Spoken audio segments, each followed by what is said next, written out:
Hello, everybody. Welcome. Thank you all for coming in.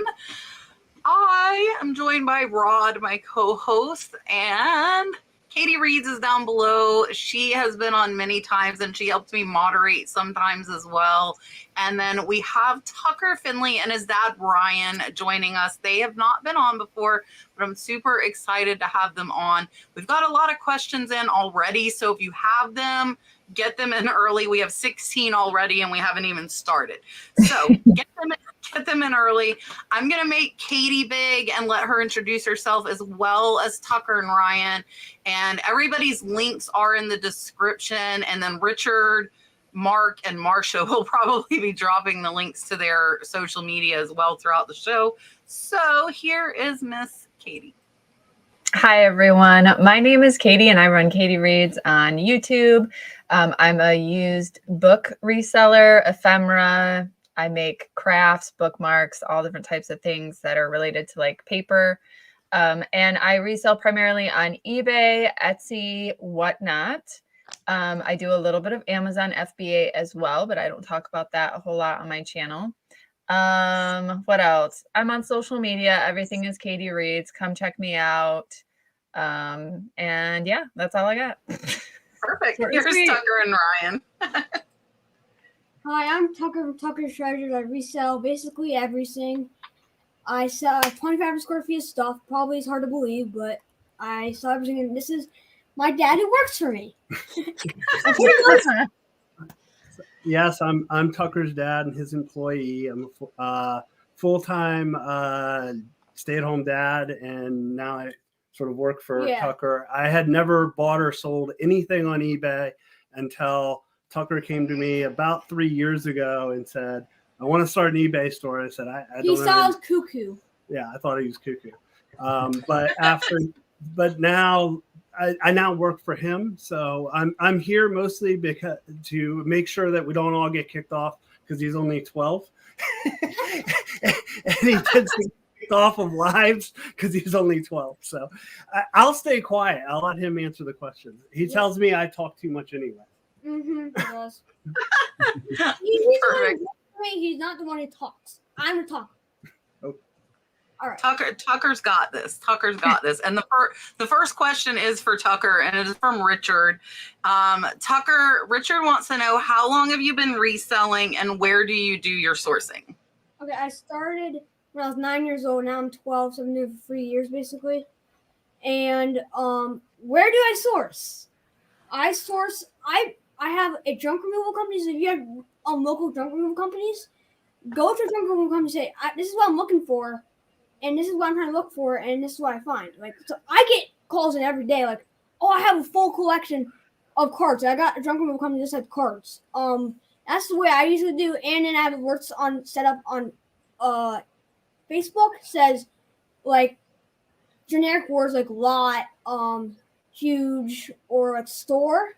And those like pop up on my feed to show me like I got a bunch of BMX bikes recently because I said lot bundle in my alerts, and it completely popped that up. So use some generic words on Facebook and alert setup, like say books, and that will alert set up to you on Facebook. So that's what I do. I just alert set up. Unless you're kicked off Facebook Marketplace like me. So Tucker, I will tell you, and I don't know if you know, we got kicked off because we cross-posted the license plates, and we can sell them everywhere. They're vintage license plates. They're allowed everywhere, but they're not allowed on Marketplace, and I got permanently banned. So I can't even see ads or source on there. Sell stuff. That's how You can't sell license plates on Marketplace? No, do not put them there. Trust me, I lost my whole account from it because my mom ignored the warning. So my mom works for me too. My mom does my cross posting, and she just ignored the warnings and kept listing them, and we got completely booted from Marketplace. I could use like my husband's phone or my daughter's if I wanted to look on Marketplace, but I cannot see anything, which kind of sucks. Even in buy sell trade groups, it won't let me view them. Wow. Miss Barbara says she has a buyer in Turkey that speaks Russian that are saying they did not receive their item, even though eBay and the USPS tracking shows delivered. So how would you recommend that she get some help? So I use the global shipping program through eBay. So when they reach out to you, obviously show empathy, give good customer service, but they have to take it up with eBay at this point. That would be my recommendation, because that's why I use the global shipping program and pay the fees that I do for it. And that's that. I don't offer returns for international buyers either. So I don't know. I guess I would just remind them of that as well, because it's right there in black and white on the listing. So that would be my suggestion. You can do it. That's not my kind of stuff. He's doing it. He doesn't really do much international shipping, so Yeah. he can't really tell you. So for me, I mean, same thing that, what you just said, to reach out, give good customer service, be like, the item does say that was delivered. If it's not delivered, reach out to your local post office there. I just tell them to file a claim on eBay at that point in time, because if you have shipping and it's marked as delivered and it's international, eBay will side on your side 100% of the time. I just tell them to file the claim, go through the proper steps through eBay. eBay will open the case, and eBay would automatically close that case because the item was delivered, and then you're off the hook and you don't have to worry about it. And then from there on, they would have to just deal directly with eBay. Yeah, I agree with all of that. And I will add, and this is the first time it happened to me, last week or the week before, we had an international buyer that it said attempted delivery. It didn't even show delivered, and eBay sided with me, and it was an international one. So they attempted to deliver to the buyer. They were not successful, and eBay sided with me. But if it's global shipping, most times if it shows delivered, I don't think they'll side with the buyer. But if it shows not delivered, then with global shipping, they'll refund both parties. They'll refund the buyer and the seller in those situations. So that is the only big benefit for my lipstick. Thank you, Mark. I know I don't normally do this. Is the first time I told Katey I was doing Katey lipstick. I don't normally do both lipstick, but I figured why not. I haven't been doing my bright hair colors, and people were telling me they like it. I'm like, so this is an alternative to being like, oh. All right, let me give Mark a dolphin. Thank you so much. We appreciate you, and thank you for helping moderate too. Mark is one of our moderators as well.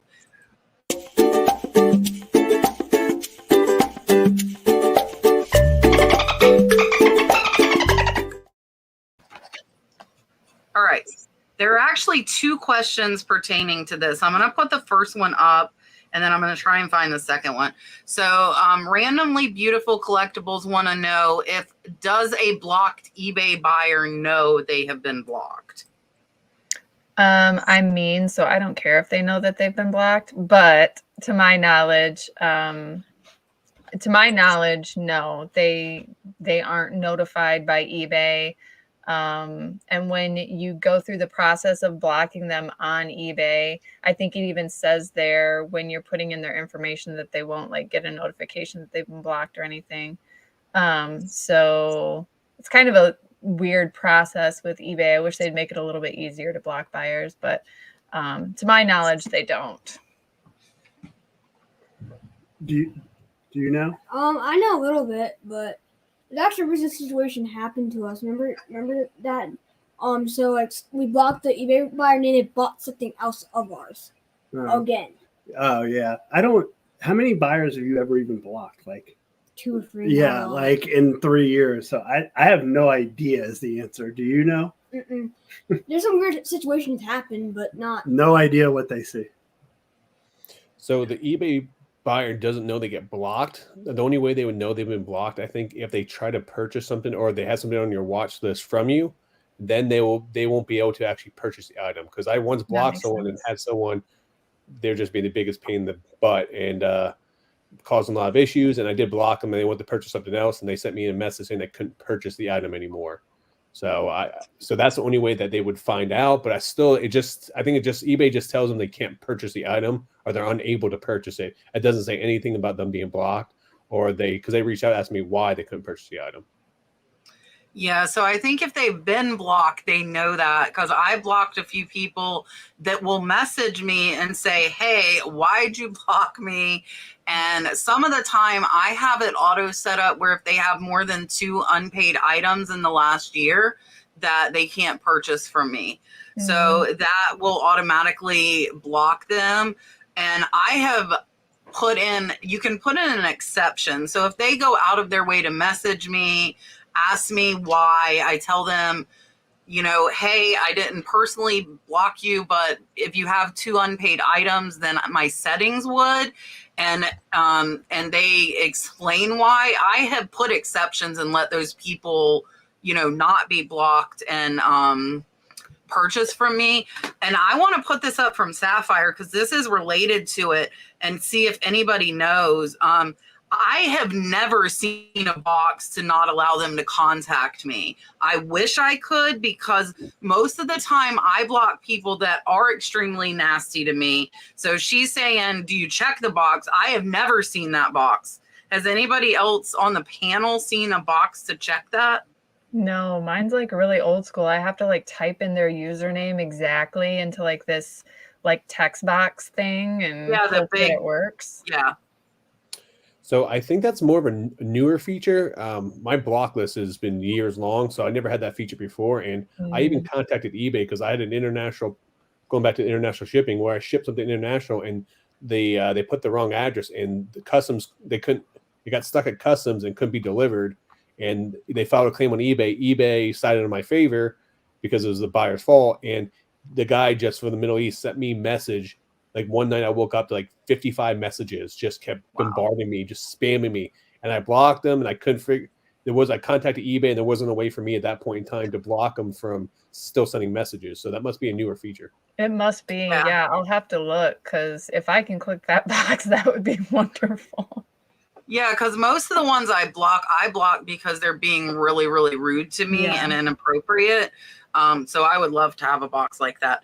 Mike, Golden State Picker, sent a $4.99 super chat and is asking, this is Katey and myself will get this one. I think we're the only 2 on Whatnot as of now. He wants to know, is Whatnot worth it? Yeah, I mean, I make it worth it. I mean, there's been total like horrible shows, and I've had absolutely amazing shows. Really, you just develop a following, you figure out what your customers like, what they don't like, what you want to niche in. I recommend starting with a niche first, and then kind of branching out from there. I've tried a couple other categories, but books and ephemera are where I'm making the most money, so that's what I'm sticking to. And for me, yeah, it's worth it. I'd like to be like Kat. I'd like to be live every day. Jeez. But due to time and everything, I'm live once a week. And well, you have a little baby too, so yeah.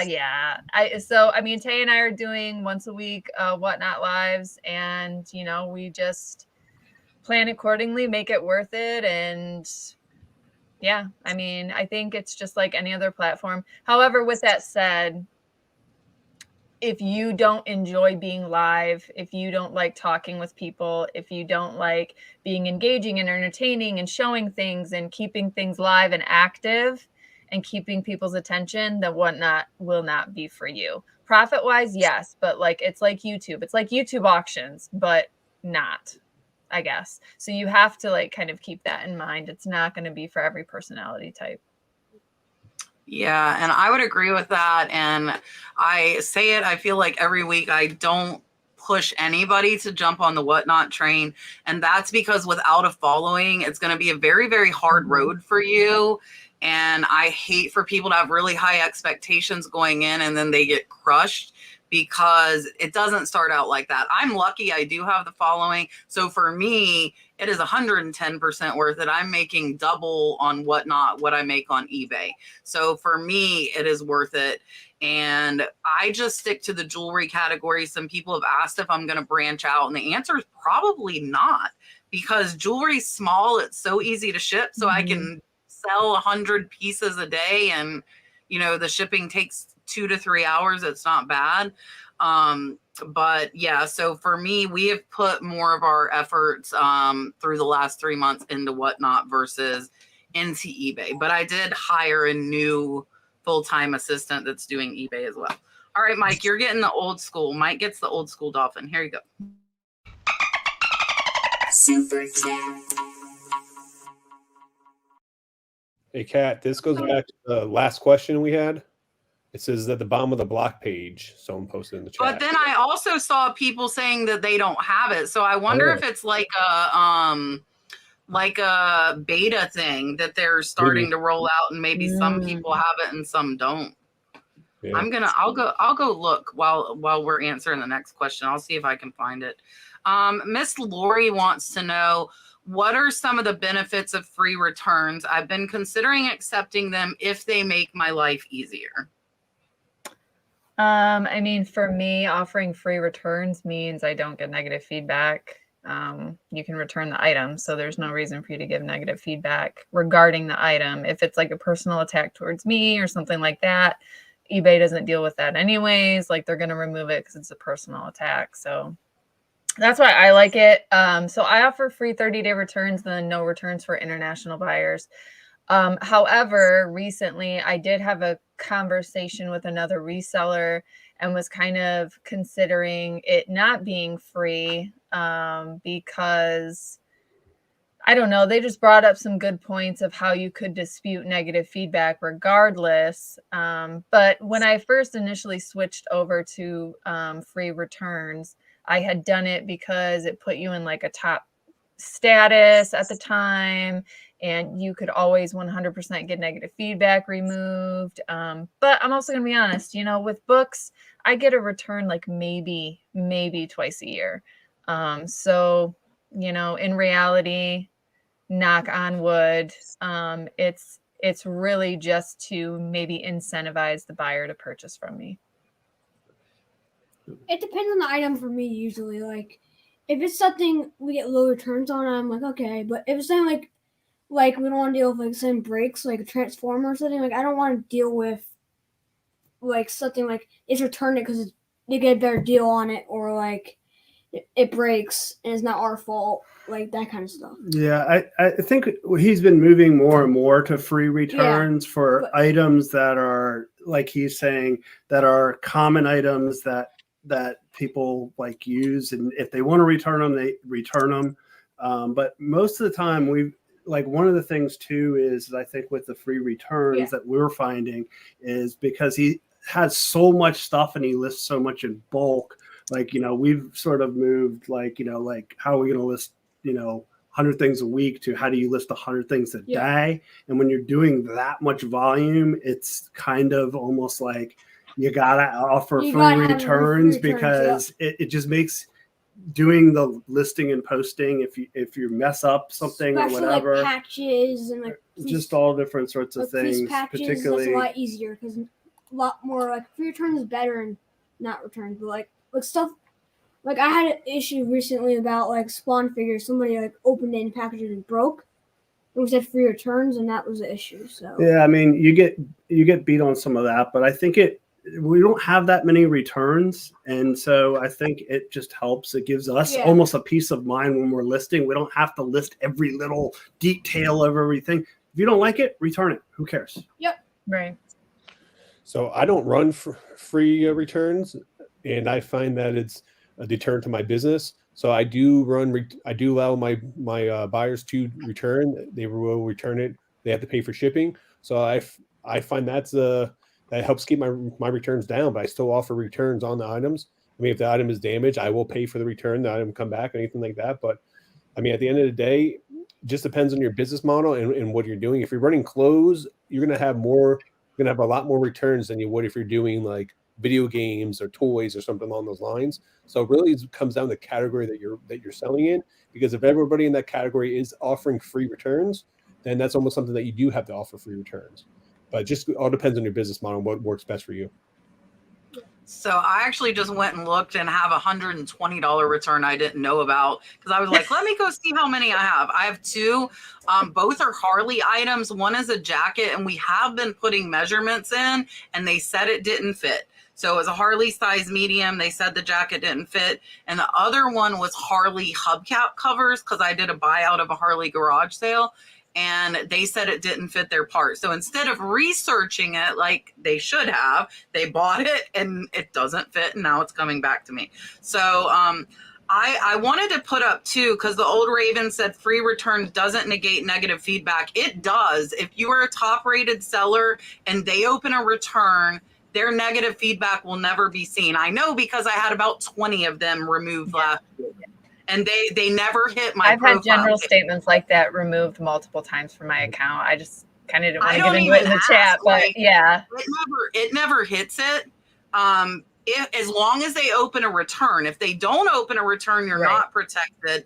But I think you have to have free 30-day returns and be top rated to get that benefit. Right.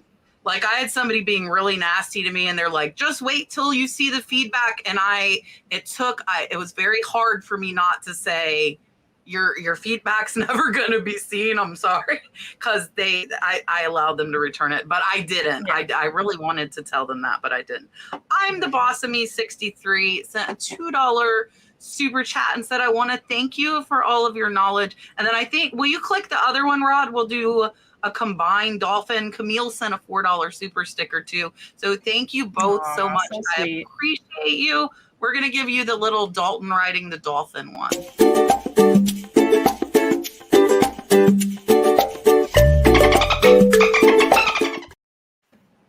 And Gino's finds made me the 2 awesome super chat that you guys see. So Gino, thank you. I had just my regular little dolphin one. Let's see. Allison is saying, is there any way to check my listings in bulk to see if eBay changed my shipping to free shipping? Katey, do you know how to do it? If not, I can tell her. I know how to bulk edit. I don't know how to bulk just see. So all you have to do, Allison, is where you search for the title on like the Seller Hub, there's a drop down and you switch it to free shipping. And I talked about like I had $300 figurines switched to free shipping. So I did this and I had 59 listings with free shipping, and I do not do free shipping. So I had 59 that had gotten switched over to free shipping. And so I would occasionally check that, maybe, like every other month or something, but we have 5,000 listings. So that's only 1%. That's not like, in reality, that's not a high percent, but this one was a very heavy, like Oriental dolls that was going internationally, unfortunately. Catherine sent a $3 super sticker as well. Here is your dolphin. Thank you.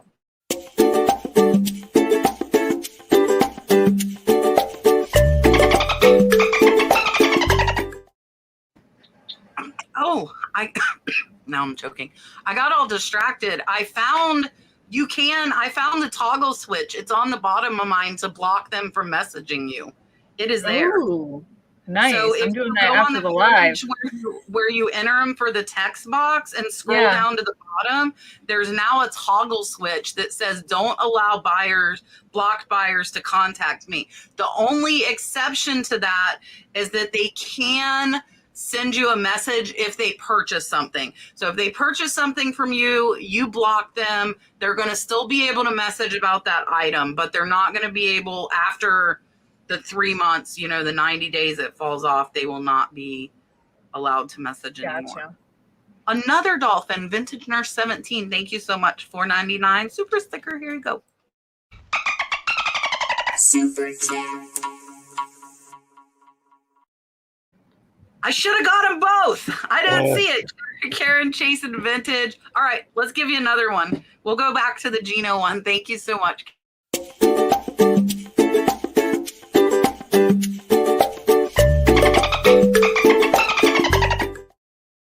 That one makes me dance.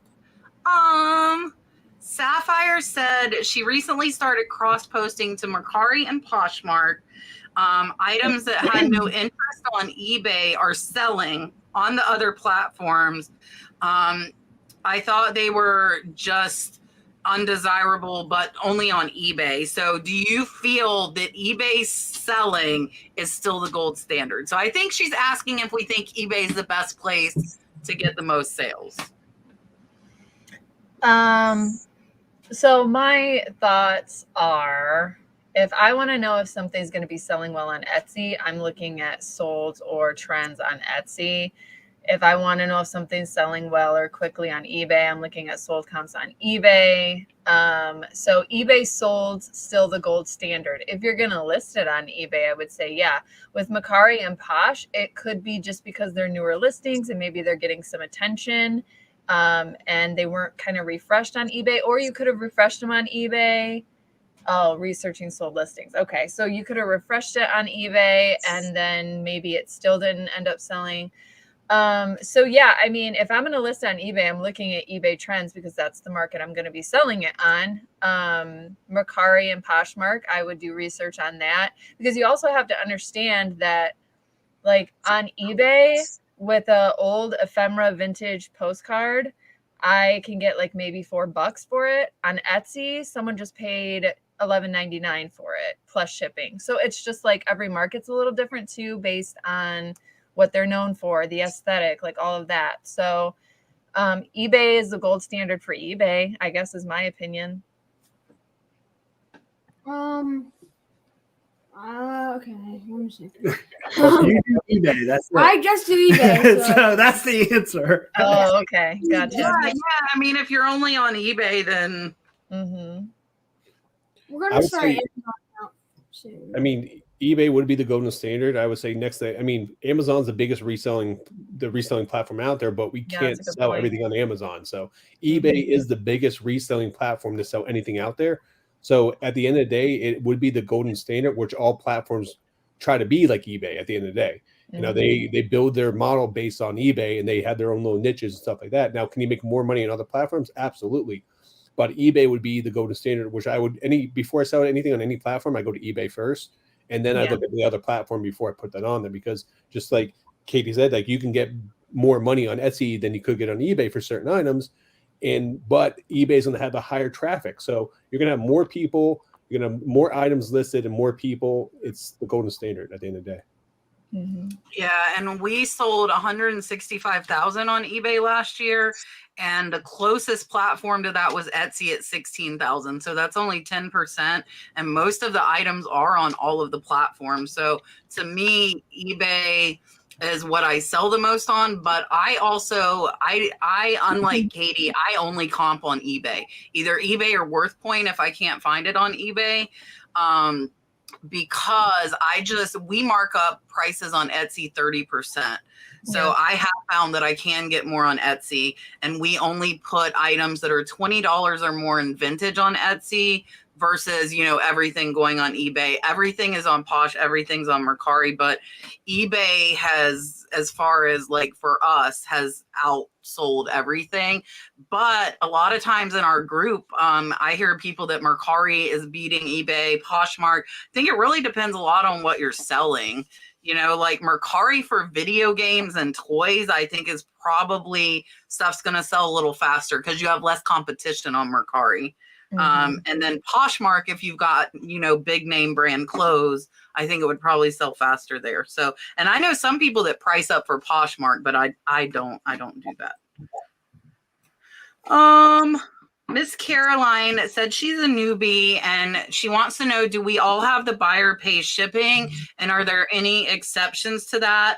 It seems like the only way to go unless you're selling high dollar items. So probably about a year ago, I switched all my listings to buyer pays because, like I said, 90% of my inventory is books. So I'm looking at media mail. And so it's pretty inexpensive shipping anyways. And I also do promoted listings. So I needed to offset those additional fees in some way. So I chose to add that the buyer pays shipping. Obviously, with higher dollar books, I choose to pay for additional insurance because with media mail, it can be kind of sketchy. It takes 7 to 10 days.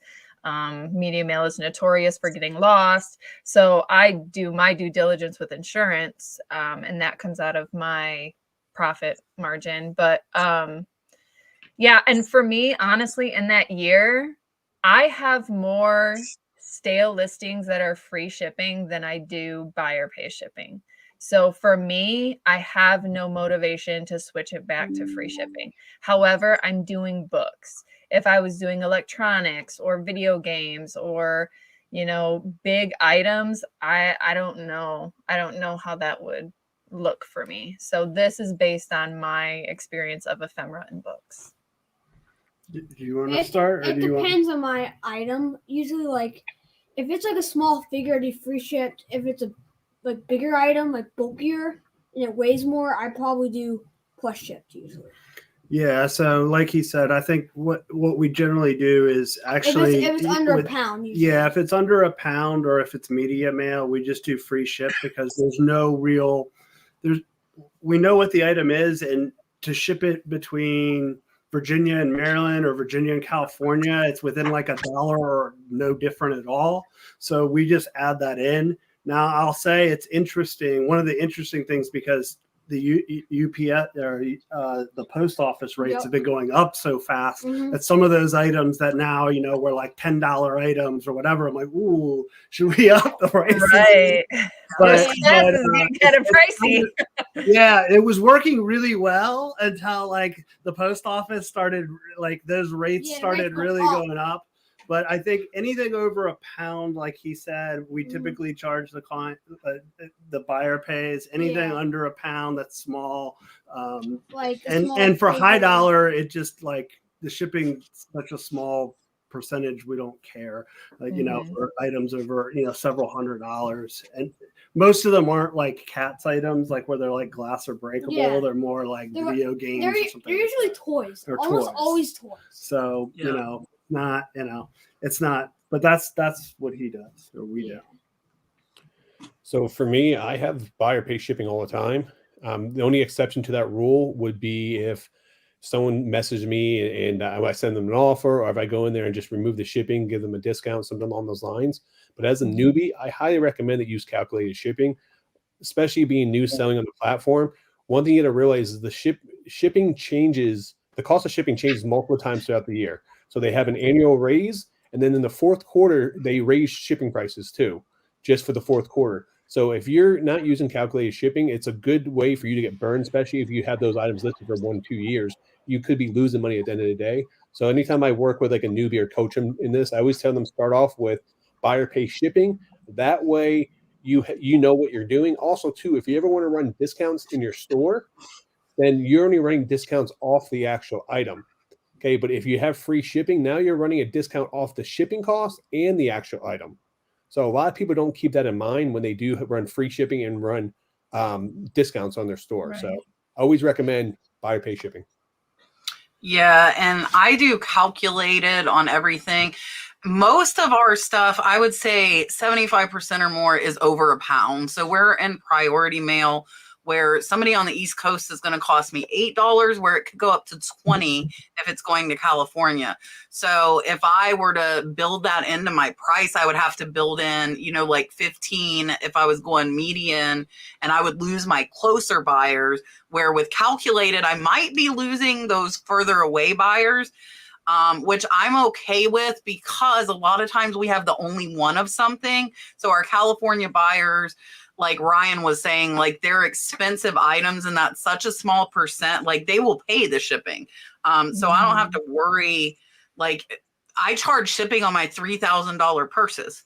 I paid the insurance. Now I do pay the insurance when stuff goes over the $100 mark. I don't ask the buyer to pay that.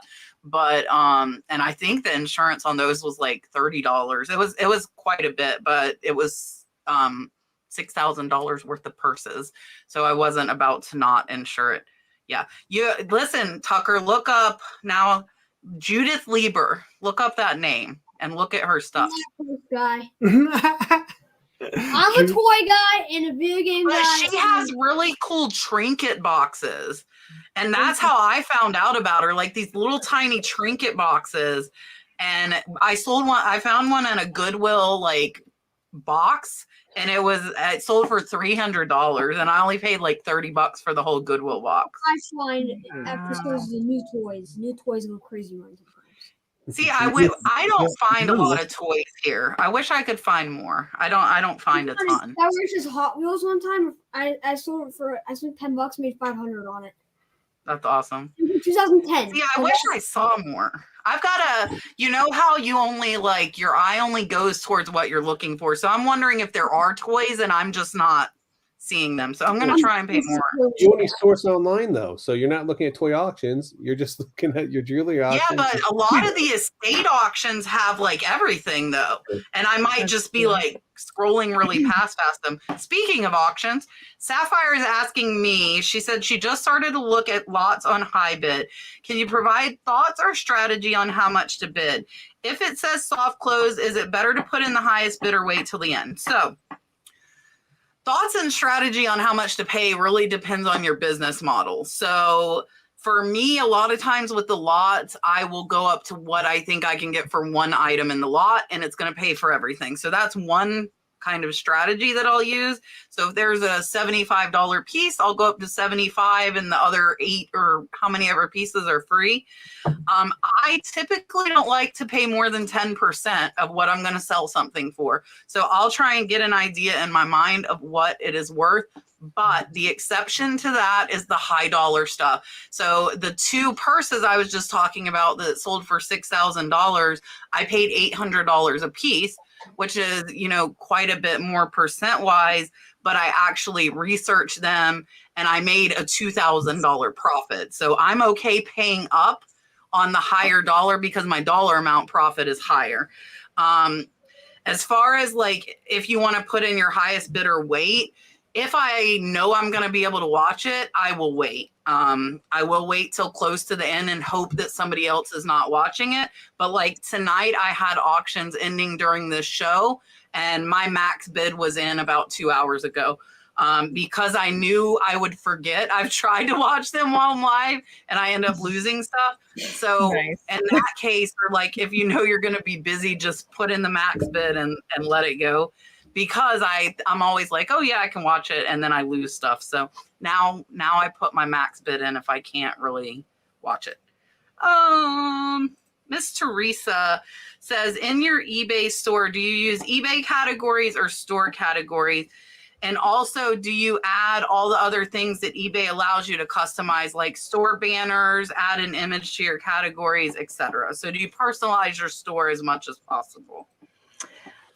So I do have custom store categories. So I have just general categories of like toys, ephemera, stuff like that. But then my books, I have customized ones of like fiction, nonfiction, bulk lots, religious, you know, YA, like more niche down genres of books, antique, vintage, all of that. And then as far as customizing my store with banners, my sister did create some different, you know, banners, pictures, things like that I can use for YouTube or eBay or kind of just whatever. She's my graphic designer. So I do customize that. While it's eBay, I kind of like with my thank you cards that they get with orders from Whatnot or Etsy. I include my eBay store in that. So for me, it's kind of just about branding, like the Katey Reads brand. If they really liked my Whatnot auction, they might be encouraged to go to my eBay store and look at some more books, and like kind of vice versa. So for me, it's just about branding, but I would say to each their own. Like I know some people just want to do transactions and that's it. I know some people like don't even have an image with their like username. So to each their own, whatever works for you. And I would say we're in that category Yeah. of like we don't even have the image because for Tucker, like he's not even really technically allowed. Go ahead. I just like, bought an Amazon store out of like books, and then I bought out like another store of just toys, and then I bought another store of it's all different every day. I bought BMX bikes next day, and then I bought something else. Yeah. Different. Well, and in terms of branding for him, it like he's not really even supposed to be on eBay, so it's not like it's not like we feel comfortable. I don't feel comfortable putting a picture of him up there or brand. I mean, it says Tucker's Treasures. We have like a thing like that sort of thing. Yeah. Well, actually, we had to do Tucker's Vintage Treasures because it was Tucker's Treasures was taken, but Yeah, so like for as far as like branding the eBay store, we don't really do that because he's really not, as a kid, not even supposed to be on there. You know, he uses my account and all that sort of stuff. As far as the categories go, we started looking at that, but we don't do a whole lot. I mean, it's always different. Yeah, so for me, I actually use my own categories, and but it's always evolving. So throughout, like, over time, it has changed a lot. When I first started selling, I had a contract with like Forever Collectibles and a couple of these other Funko and a couple other companies, and I would have like tons of bobbleheads and stuff like that. And I was dealing with a lot of toys, and so over time, just depending, whatever I pick up, I keep adding different and taking down. But most of the time, I mean, because I sell everything, most of the time I'm throwing a lot of my stuff in my other category, because I'm not going to sit there and just make a category for a one-off item. But for example, like I bought a giant lot of slot cars about a month ago, and I had almost 200 slot cars. So now I made a slot car category in there because I was doing nothing but listing for 2 weeks slot cars. So I wanted people to find that category because I was focusing on getting my money back as soon as possible. So that was really important to me to put the tools in place for all my customers to be able to find what I was selling. So it just depends on your business model and what you're doing, but it's a waste of time just to do one-off categories. I would say if you are going to do it, put your own custom ones, focus on maybe the 10 to 20 items that you normally pick up on a regular basis, and then list everything in your other category.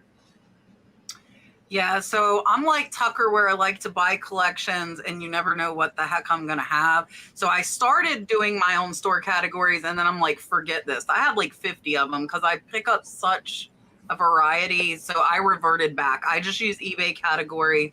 As far as the banner, I made the banner on mine. I haven't changed it in years. It's been the same. But I think, like, for those of us on social media with YouTube channels and stuff, like Katey was saying, like, keeping our branding kind of consistent everywhere. The name is the same everywhere. So if they find, like, I had to cancel a sale on Poshmark last week because it was too heavy. And I didn't realize how heavy it was, but it was over the 10-pound weight limit. So I canceled it, told the buyer, and she said, well, can I get it somewhere? I'm like, it's listed. I'm not telling you any names. Like, they will pick that up in our messages. And she immediately went to Mercari, found me, and bought it within 5 minutes. So wow. I think, like, if you have multiple stores, having the same name would be beneficial for different reasons if you're cross-posting. But I don't think most people are looking at your store header. I really don't think it's that important because most people are searching eBay for what they want to buy. So they're never actually landing on your store page, and they're not going to see that header. I was just going to say that. Yeah, I hope the takeaway is like that all of us do our own thing, but we all make sales at the end of the day, Right. Yeah, and I really don't think it's overly important because I don't think most people land on that page. Sapphire wants to know if I plan on doing any more nurse flipper camps. I've talked to Rod a little bit about it. The nice thing with having Rod as my co-host is we only live about 2 hours away, so we're pretty close to each other in Florida. But I don't know. It was a lot of planning. It was a lot of stress. It was a lot of work for a tiny bit of money. So to do it would be doing it because I want to like help and do the classes. But it was super stressful. Like really, it was very stressful. Katey helped me. I had to be like, please call these people. Cause we had like so many. Katey helped me call people for the camp because the parking was like a nightmare. But I've thought about like seeing if I can get someone to sponsor it that will coordinate it and plan the event for me, where Kat doesn't have that stress. I don't have much free time, and it took a lot of time.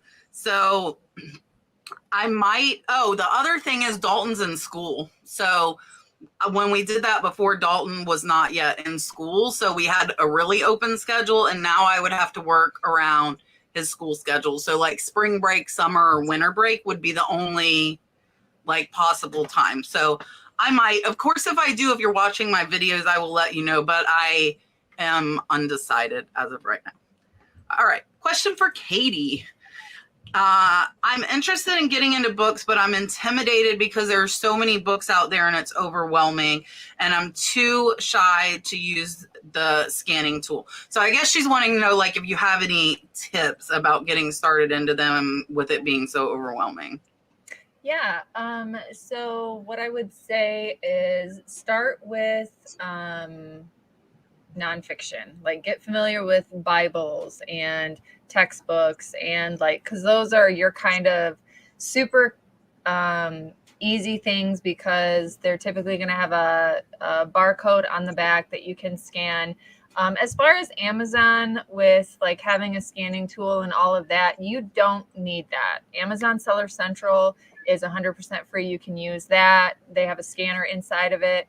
Just like eBay in the search bar, scanning the barcode on eBay. I do that all the time. It's super fast and convenient. So don't feel like you have to have a fancy Bluetooth scanner and a scanning software. If you do get to a point where you want that, I would recommend Scout IQ for Amazon, but that's for Amazon. I primarily sell on eBay. So for eBay, I would recommend just using the barcode scanner in the search bar, or using the picture feature in the search bar and taking a picture of the front cover of the book. And then also talk to text. Like, I have an iPhone, so like you can go in the search bar and do talk to text. So like you could kind of quietly just like say in the title of the book and look up sold comps that way. So you don't have to have like a loud beeping Bluetooth scanner. I know a lot of people are intimidated by that because they don't want to bring a lot of attention to themselves and what they're doing. So I would say Bibles, textbooks, get familiar with nonfiction, because that's going to be the ones that sell for the higher dollar amounts.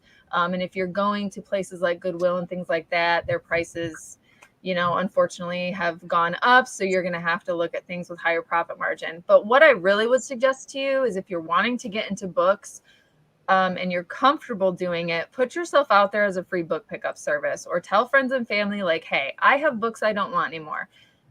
I would say I'm almost like at 97% of my inventory is coming from my free book pickup service in my local area. I got 2 storage units from a closed bookstore.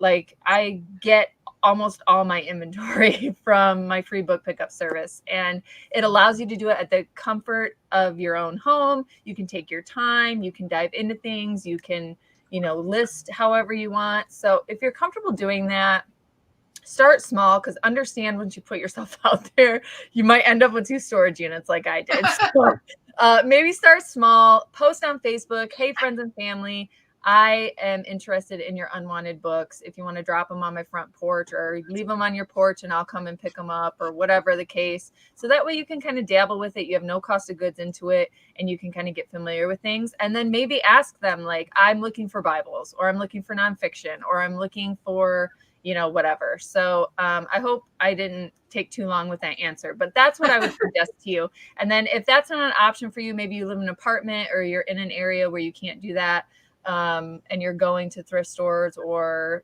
wherever to purchase books, I would recommend, again, just getting used to some type of genre first, and then expanding from there. So nonfiction, then maybe focus only on Bibles and religious, then learn textbooks, then learn this, then, kind of progress from there. So that way you're not overwhelming yourself. That's what I did. And I will say, and I did an FBA with books when I first started reselling again. So I have stopped. I haven't done books in a long time, but I always found like the like tutorials, like I found like scuba diving. So like the hobby books sold very, very well. So like if somebody had a bunch of like scuba books, I made like hundreds of dollars on a scuba book lot from an auction. And like check textbooks too. Somebody sent me a thing. They sold a textbook. Somebody sent it to me a message on Instagram for $700, and it was an older textbook. So textbooks, I think, and like learning and hobby books, I think would be a good thing, just to like keep an eye out, because there are so many of them. Yeah, Tucker. I have one. Sets, like James Bond sets. I sold James Bond set one time for $200. Those sets, like set books, like, or like carpentry, or like I do really good sets. Like, go to Roman sales. and you fill a bag for like $5. Those are the sales you want for like set books, Anything like Harry Potter books, those kind of books. Anything that's sets or anything you can lot up, like Yeah. authors like Tom Yeah. Clancy. He actually sells a ton of books. He drives me nuts with the books. Oh yeah, I bought an Amazon FBA store with just books and DVDs and CDs. Yeah, That was it. But yeah, a lot Nice. of things you can lot up in sets do really well, or like Hardy Boys or things like that, Yeah. like where you can find sets. Katey knows she's funny. But yeah, he does pretty well with those. Yeah. I was gonna say also too, church thrift stores are the perfect places to find religious books because you will find a ton of old, not just Bibles, but old religious books from the 40s, 50s, and 60s. And I have made a killing over the years on old religious books. Yeah. Mhm. Yeah, because they're no longer in print, and they No were longer very print, limited when they were printed. So, yeah. Yep. Perfect. Miss Margaret wants to know, and Katey, really only one of us needs to answer this. What's the difference between top rated and top rated plus? Don't you have to have 1 day shipping to be top rated? I just reached top rated with no 1 day. I'm going to be 100% honest. I have no idea. I have no idea. I know I'm top something. I don't know if I'm top rated seller or top rated plus. I'd have to look on my store. I think it's the whole shipping thing, the turnaround time, and then something else like your feedback or percentage or something like that. Do you know, Tucker? I know a little bit. I know. I'm pulling it up to see if I can find. Yeah. Okay, so top rated plus says this only says the benefits. It says the top rated plus it doesn't you have to offer 30-day free returns for top rated, and I think you have to in order to qualify for top rated plus you must offer free 30-day domestic returns. And I wonder if this is gotten down. It says you have to do it for international too to be plus. That's new. Yep. Wow. That is new. But it's also 1 day too, right, Kat? Huh? It's also 1 day for top rated plus. Yeah, I think it is. 1 day shipping. It can't be like 2. Yeah. But when you get a return, you only have to refund 50% of it then? If like they open a new item or they damaged it, and when you're top rated plus, eBay will return the shipping cost to them. The original shipping, you don't have to. So that's one of the favorite things I love about that. Here's a fun question. Top rated, Kat, I think it's 50% off even if it's just top rated, not top rated plus, isn't it? On a return. Oh, you can still deduct the 50%. Yeah, that's probably possible. That's just top rated. I don't think you have to be plus to do that.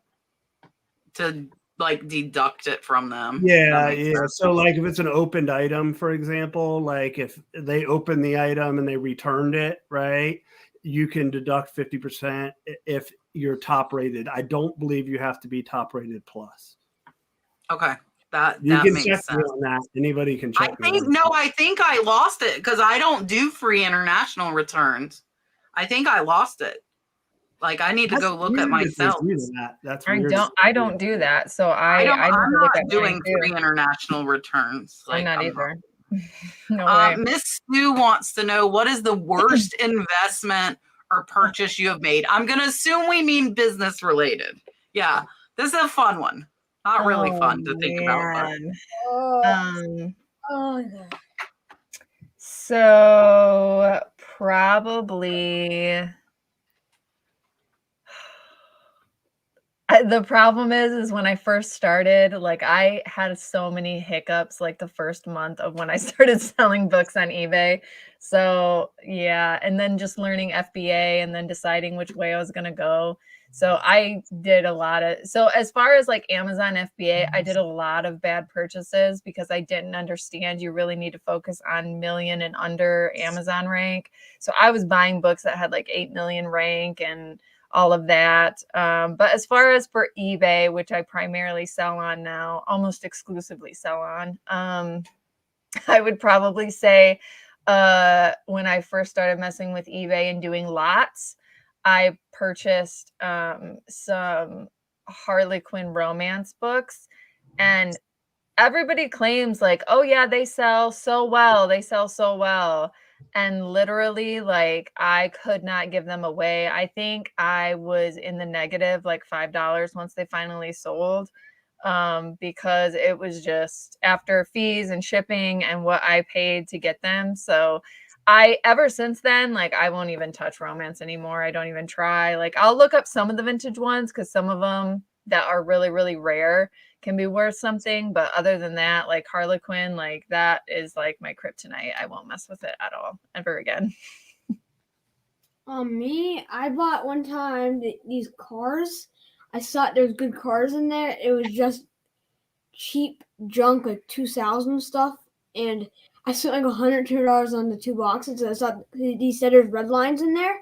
I was like, oh, there's red lines in there. And he completely like said there's red lines in there, like there's old cars in there, and there wasn't. And I spent like $102 on it. I was so irritated. That was an irritating one. Then another one was like fur coats. I bought fur coats one time. Don't regret. But I haven't dropped the video yet. It's probably gonna come out next week or two, but this is probably my worst investment. I was at a yard sale and there's a giant table full of Legos, and it was a Star Wars Legos. They were all put together out of the box, and I've sold Legos before and stuff like that, but someone else was there trying to buy them at the same time, so the FOMO kicked in, and I ended up spending $300 on all these Legos because after I let the guy go first, respectfully, they picked up, and then he tried to come back and buy them more, and then I freaked out, so I just bought all the Legos on the table, and I once sold a big Lego Star Wars, the Death Star for like $800, and I thought that's what it was. And it was actually one of the newer releases, which I got kind of caught up in the moment. So I'll probably end up breaking even and lose money on this one, but it's just going to be more of a pain in the butt because I'm just spending all the time. I have to, put it up, do the research on each one. So more just the time and the pain on that, but I'll be dropping that video soon. So FOMO gets the best. Yeah, I'm gonna give you guys 3. So when I first started back into it, I bought a whole bathroom full of friggin' Avon bottles. Do not do that. They were mass produced. They will not sell. It's horrible. I did that for They're awful. Yeah. I was not smart enough to look them up, and I bought a bunch of them. I did get them really cheap, and I think I made a profit, but man, that was like, no, not worth it. And then recently, my Harley parts I bought, and it was like Rod said, I'm like, oh, it's Harley parts. I didn't look them up individually. They had them overpriced. So even though I got a discount for buying them all, I overpaid. I just sold one for a loss. And now both my returns are from that same yard sale that are open right now. So to like put the icing on the cake, but the Harley clothing I bought out from that yard sale was a great buy. But so the wife was selling the clothes, the husband was selling the parts, and he priced too high and I didn't check it. And that was just me not wanting to spend the time to individually go through all the Harley parts. And I'm hopefully I will break even, but I might lose money. And wait, I can't ever go the right way for that way. Tucker's fur coats reminded me, I bought a bunch, and if you've been watching me a while, I bought a bunch of deer heads, taxidermy deer heads. Listen, they sell high. They do sell high, but there are so many laws for shipping taxidermy. You have to like look it up for each state. So I got lucky, and a local buyer came and picked up 2 for me here in Florida. And then what we ended up doing was sawing the antlers off, because I can sell the antlers for almost as much as the whole thing, and I don't have to worry about the laws of shipping. And who wants to ship a deer head? So I will not buy any taxidermy ever again. I don't even think you can sell the antlers in Virginia. I think they banned them, actually. So I'm going to have to go look up. Yeah, like in Virginia. Yeah, I can't sell them. I bought a huge box of them. I can't sell them. I can sell them at flea markets and stuff. I can't sell them personally. Yeah, I think I only have one set of antlers left. Because I convinced, like, once I realized the laws, the guy that came to pick up one, I gave him like such a good deal. I convinced him to take 2. I'm like, don't you want another? Like, we convinced them to buy another one. But I will never, ever get taxidermy again. Lori said, thank you for all you do for us. If you have a large lot of similar items, should you list it all at once and flood the market, or do you wait to list all of them? That doesn't really happen to me. Everything I do as far as books, like there's been a couple times where I've had books and I've gotten multiple of the same title. I don't know. That just doesn't really have. Every single book I have is a different title, different author. So mine are always almost one-offs. So I guess if I were to do similar items, first I would definitely make sure that my listing doesn't fall off. I'd make sure it's a listing set up like you sell out and then you can replenish your quantity. So that way you don't have to create a new listing every time when you get more of that inventory. I would suggest that. And then, yeah, I mean, I would list it all at once. I would do whatever's easiest for me if I'm going to be 100% honest. I don't really think about the algorithm too much with having a life and kids and everything else. If it's easier for me to get it all done right then and there, I'm going to do it. So that's my answer. Me, so I have a lot of like double items. Depending on what the item is. Like if it's like cards, I have 20 of the same box. It doesn't make a difference. But if it's like there's like 50 boxes out there on eBay, what I do usually is I check on eBay like how many are out there and how many is sold. If there's only 2 sold and there's like 50 out there, I probably list 1 and then wait a month and sell when it sells. When you're dealing with the cards, but largely like when you have, I think it really depends on like your business model and I think Katey hit it on the head is what's easiest and works for you. So, and like he's saying like, well, if I'm looking at a rare item, I don't want to flood the market with that rare item, right? So that's one way of looking at it. But at the same time, you batch like huge things together. You might have all these toys. You might I have like boxes full of just Star Wars stuff. Right. So all the Star Wars stuff stays there, and then he gives it to one person to list 200 of them, and it's easier because they're doing Star Wars for the whole week, because right? we do templates, we do template listings. So it just kind of depends on what your business is, but I think I would agree with Katey, or would you agree, Tucker, that it just depends on what you're doing and what's easiest for you, right? So for me, I mean, all of us here are resellers. We're here to make money. So I'm not going to buy a large lot of items and not list them or let them sit around because that's a waste of resources because I'm buying items to flip right away. Like, for example, those slot cars, I bought those. I listed them all at the same time, even though they're all very similar items. But what was happening is the same buyers were buying multiple quantity items, because these are rare items you couldn't find. So they were buying those. But I do have situations where I do have rare items. Like I had a Street Fighter video game VHS tape. I got to have a storage unit of 5 of them brand new sealed. Now, there wasn't one on eBay. I had them professionally graded, and I have 3 copies that were professionally graded. I listed those one by one because it was a super rare item. That's a one-off, okay? So but if I'm getting these big lots of items, if I'm putting that money out there, I want to get my return on my money, so I'm going to be listing those items. I'm not going to buy large lots of items that are similar that have to sit on for a while.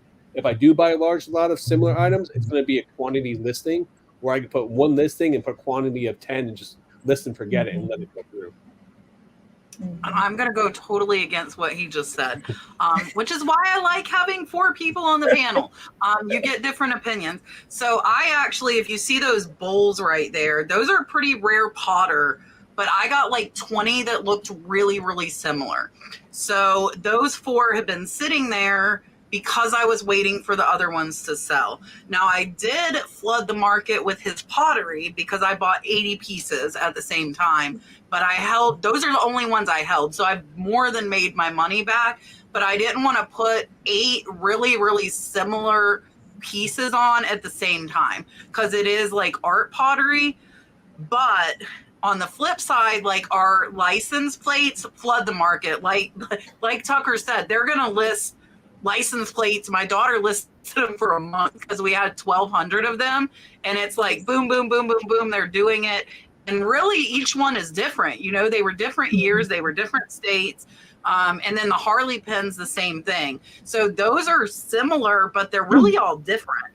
But with the Mighty Key pottery, I was already flooding it. I didn't want to flood it with the same type of pieces. Like these have the same design as ones I already have up. Now I'm probably going to have them listed. But that's a case of I flooded the market and also increased the price because I knew on WorthPoint his pieces had sold for $100, $200. And the few people that had them out there had them at 20, 30, 40. And I'm like, nope. And I priced them all high. And I have brought the average price of his pieces back up by myself because there were only 20 listed on all of eBay and I picked up 80 at the same time. So I felt like in that case, I could change the market price myself because I had the majority of the market. So that was nice. Let's see. Look at Kat being all powerful. Yeah, but I'm like, I have more than like everybody else in like the US, you know? Like, why not? Why not? If you have the power, use it. Drop. Right? I was like, I'm proud of that. I think it's cool to You like. should be. That's cool. That's It cool. is. This is a good question. If you were just starting out reselling today, what would you do differently? I would not wait so long to tell people what I do. I was really like, this was back when I was an assistant vice president at a bank and I had this fancy corporate 9-to-5 job and everybody's like, why are you selling books online? Like it was so awkward talking to people who didn't get it. And in that environment, those people just don't get it. And I wish I wouldn't have cared. Like, I wish I wouldn't have cared what they thought. I wish I wouldn't have compared myself to other people. I wish I would have just put myself out there, had more faith in myself and this vision that I had. So that would be my recommendation is don't be ashamed of what you're doing. It's probably a little bit more trendy now than it was, you know, however many years ago. I've been on eBay over 10 years, but seriously been doing it for almost 4 years. So yeah, I would say 100%, like, don't be afraid to tell people what you do and why you do it. I've gotten some great cheap items. One of my best sales actually that wasn't a book was deer hides from a friend. It was from her father's estate. She didn't want it anymore. She was clearing stuff out. She gave me like tons for really cheap. And I sold some to some Native American friends that I have. And then I sold a huge lot on eBay. And that was a really, really great sale that I wouldn't have. I mean, I'm not going to find it at the price that she gave it to me, not deer hides like that. So just putting yourself out there, that's what I would suggest. When I first started, I would probably want to network more. Like network with companies and people so I could get more stuff. Because I always talk my head off about my business, but I never networked and said, this is like what I do. Like I tell them what I do, but I'm like I wish I got smart about it. Like I want to aim for these people to get this kind of stuff. Mm-hmm. So you're saying like targeting, like so. That's what I do now. Yeah. So when you first started, you sort of just looked for things at like garage sales and things like that. Now I target junk removal companies. I target estate sale companies. I target all those companies. So that you don't spend that. How much time do you spend sourcing now? Like half an hour a day. Maybe, yeah. People just call me up and say, hey, I have all this stuff for you. And always when I pay up high first and then, So that's what I would do. So for me, I mean, I started reselling on eBay in 1999, so I couldn't even use a phone to look up comps. I had to use a computer to list everything back then. Like I was getting cash money orders in the mail. But the biggest thing I guess for me is, you know, you just had to go based off knowledge and other people's knowledge at that time. And I had my dad knew some stuff, my grandparents knew stuff at the flea market, but I think I would have found a mentor sooner than later because by finding a mentor, finding someone that's already been selling, you have someone to go to directly and ask questions to. Networking is the biggest thing because even though I was younger and I didn't network with, you know, just from people that my grandparents knew or my dad knew at the time, going out and finding people that doing the same thing that you're doing. And it's so much easier now with all the different Facebook groups locally. You know, you have YouTube, you have Instagram, you have so many different platforms to use to your advantage. And I don't think 90% of the resellers out there don't maximize their potential and use those platforms, because I network with other resellers in the area that will hit me up when they find big deals and stuff they just don't deal with. And they reach out to me and provide me that information just because I help mentor them, or I give them information or answer questions. So they'll throw me deals all the time, stuff like that. So the biggest thing I say is starting out, find someone that knows more than you, a mentor that's locally that you can work with, because it's only going to open up more doors. Yeah, for me, I think I would probably have like bought the bigger shed in the beginning, because I could have kept everything in one area instead of three. But and organizing, I think I would have organized it a little bit more efficiently and better, because after you have 5,000 items, rearranging it and changing how you organize isn't exactly easy. So that's probably like, now, like, my big shed has a lot of unlisted, where it would make more sense, since we work out of here, to have most of the listed inventory in here and unlisted somewhere else. Am I going to move it? No. We'll have to walk from shed to shed, but they're only 20 feet apart. So I would have organized, and I would have bought this bigger shed first before the smaller shed, because then I might have been able to get away without having the smaller shed. Cindy wants to know, when and why do you put a box in a bag for shipping? I do not. I know people do it because of something with pirate ship, and I don't know. There's like this big controversy about box in a bag. I don't do it, so I can't really answer the question. We do it. You do box? We don't do box. Not box in the bag. Poly bags. Oh yeah, no. I know what I know what you're talking about. Yeah, I know what they mean. No, I don't get it. We don't know. So if they're talking about putting a box in the bag because they want to use the UPS boxes and you can get away with it to ship it to other companies. But the other reason I would do it is when I ship like magazines, comic books, I actually use a box that's specifically designed to ship magazines and comic books. And I actually like to double bag it for protection, because especially this time of year with snow outside and stuff like that, I don't want to throw a cardboard box on the ground and gets wet. So I take that cardboard box, I put it in a poly bag before I ship any of my magazines, even though it's in a separate bag inside. Same thing with if I do with cards too. I will put my sports cards in a I do that too sometimes. Ship them in a bag if it's a high-end card in a little box or something like that. So.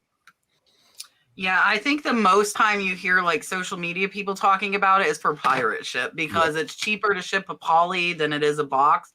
I don't do that. Like, I'm just like, I don't have time for this. I charge calculated shipping. They paid for it. I'm not going to go do these extra steps to save like a couple of bucks.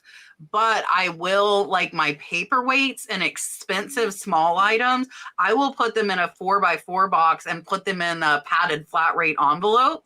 So they're in the box, they're protected, and they ship, for $8-9 versus $12, because paperweights can actually be like 2 to 3 pounds.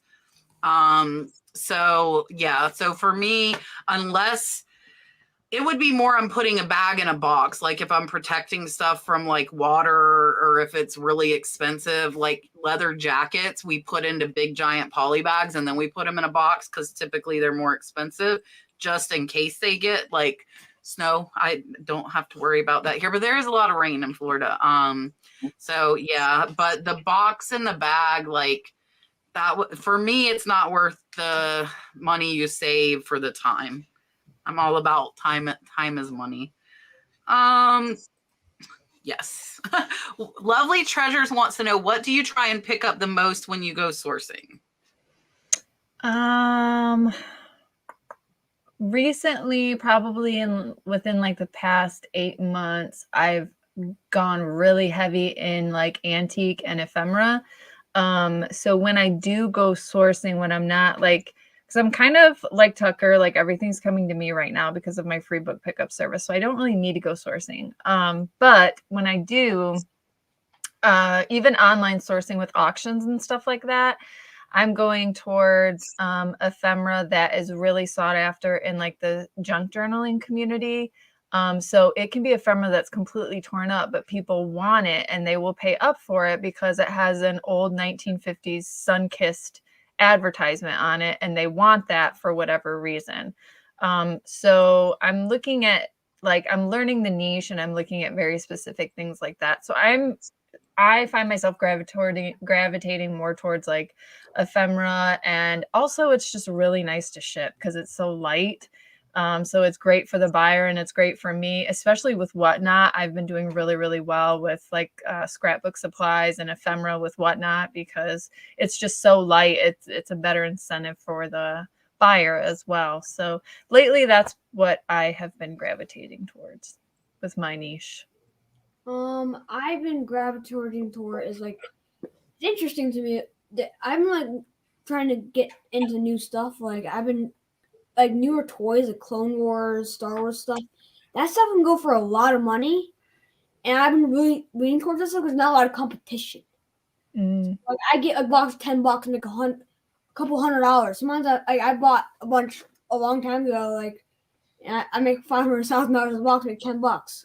Yeah, $10. Yeah, I think he does pretty well. Like when he actually sources, just I think more for fun, right? Like because he likes to source just for fun, because that's I think how like you brat got into stalls, like brat stalls. I got like into those. Like those are like $50 to $100 a doll sometimes. But he does pretty well with the like toys in like the last 10 years. Like everybody kind of knows that the stuff in the 80s sell, but he kind of knows like what sells in the last 10 years, which is kind of stuff. And that stuff is readily available at the thrift store, is readily available at every garage sale. Not like the 80, like, it's really tough. It's pretty tough to find like 80s vintage toys at the thrift store. I mean, they're gone in 5 seconds, but the stuff he knows, like, is that what you're saying? Yeah, and like vintage fishing lures I just discovered recently worth a lot of money. Yeah, they are. We shipped out a fishing lure today. Well, I have one right now. I have a $200 or $300 fishing lure. Yep. So I don't source, but I would say to piggyback off what you guys are saying too with the newer toys. Here's a good tip for everyone. When you guys go to Walmart and Target, take 5 minutes and walk up and down the toy aisles, because it's going to give you a good understanding of what the pricing is for toys, but also what is in and what is hot right now. Right. So anytime I go to Walmart and Target, I always make an effort to go down there. And trust me, when you go to yard sale or thrifting, you will see those items and remember what you see at stores. So I highly recommend you guys do that. For me, I mean, I always look for video games because they're so easy to flip. It's like low-hanging fruit. But for me, is comic books and toys is what I look for. The reason why I'm looking for a lot of comic book collections now, I started in the past 2 years buying comic book collections and started getting things professionally graded. And I have made tens of thousands of dollars off graded comic books, because when I'm buying out big collections, I'm getting comic books for $1 or $2 a piece. And then I'm sending off to get graded and turn those into $1,000, $1,200 a book. They have to be, you have to know what you're doing too. There's a giant learning curve on there, but yeah, that's what I'm looking for right now. So.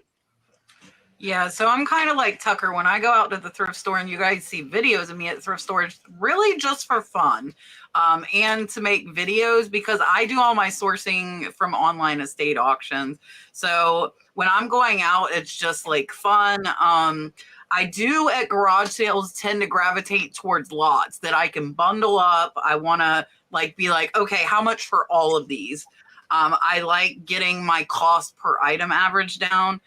I've been thinking twice about the glass that's under like $20 to $30, because I'm like, I don't want to pack this stuff anymore. So when it comes to like glass and fragile stuff, I'm shooting more for $40, $50 or higher. So I haven't been picking up a ton of it, but yeah, it just depends on my mood. I'm all over the place. Like some days I want to look through the clothes. Some days I might skip them.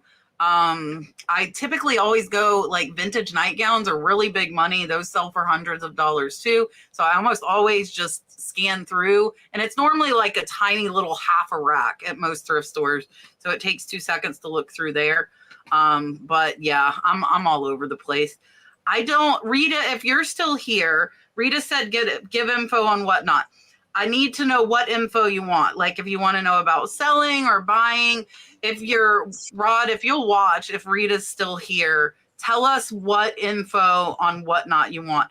And Deborah, I hope you're still here, because I want to know. So when I checked online, it said the Goodwill bins were open, but when I drove an hour there, they were not.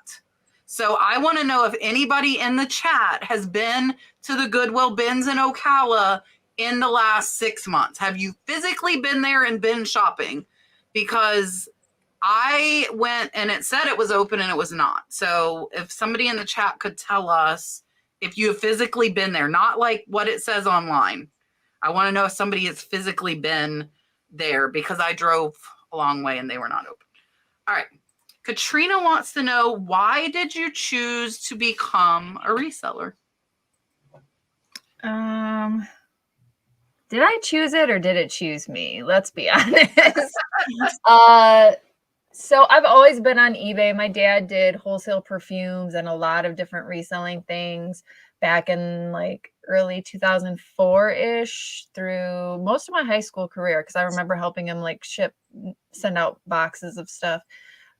So I always knew about eBay and the power of eBay, and then I've always used it to sell miscellaneous stuff. But in 2019, I just decided to dive into it more because a friend of mine was moving to Utah. They gave me 5 totes, free books.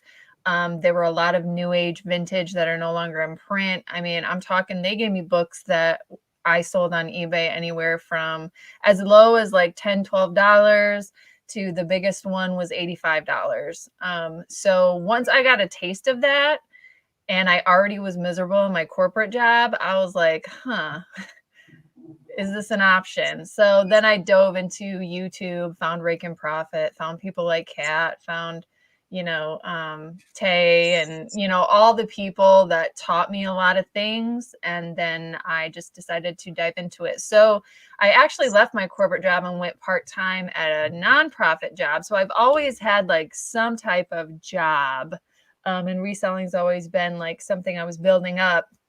And then I was just able to finally pull the trigger when the baby was born. So this is actually going to be my first year filing, almost 100% for the whole year being self-employed. So it's a new journey doing it full time.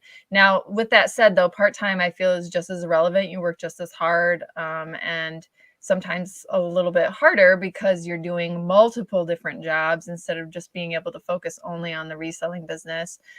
So I know what that's like I was going to school, I was a single mom, I was working full time, and I was running eBay. So I know what that's like for sure too. I feel like it's a little bit easier now being able to just focus on my home life and my business, and that's it. I don't have to worry about anything else.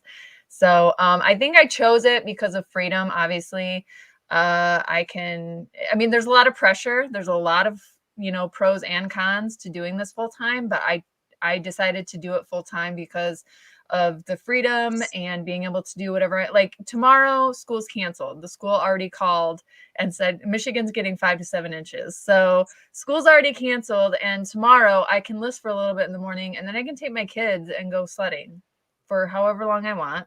And then I can come back home and do some more things and get my shipments out. So I don't know. That feeling just can't be beat. There is scary pressures about being able to, it's on you to pay bills and make things happen, but you figure it out if you really want it. And if it's, if it's tangible, everybody says have a savings set aside, know if this is really for you and if it's something you want to dive into. So I don't know. That's my thing. That's why I decided to do it, for the freedoms. I love what I do. I always joke, like, even if I was a millionaire, I would still be flipping books. I love books. I love the history behind them. I mean, I just found my niche. So I feel like I dragged that on a little bit, but there you go. Well, that's my answer. Go ahead, buddy. Go ahead. It's basically in my blood. My dad resells furniture for a long time, refinished furniture.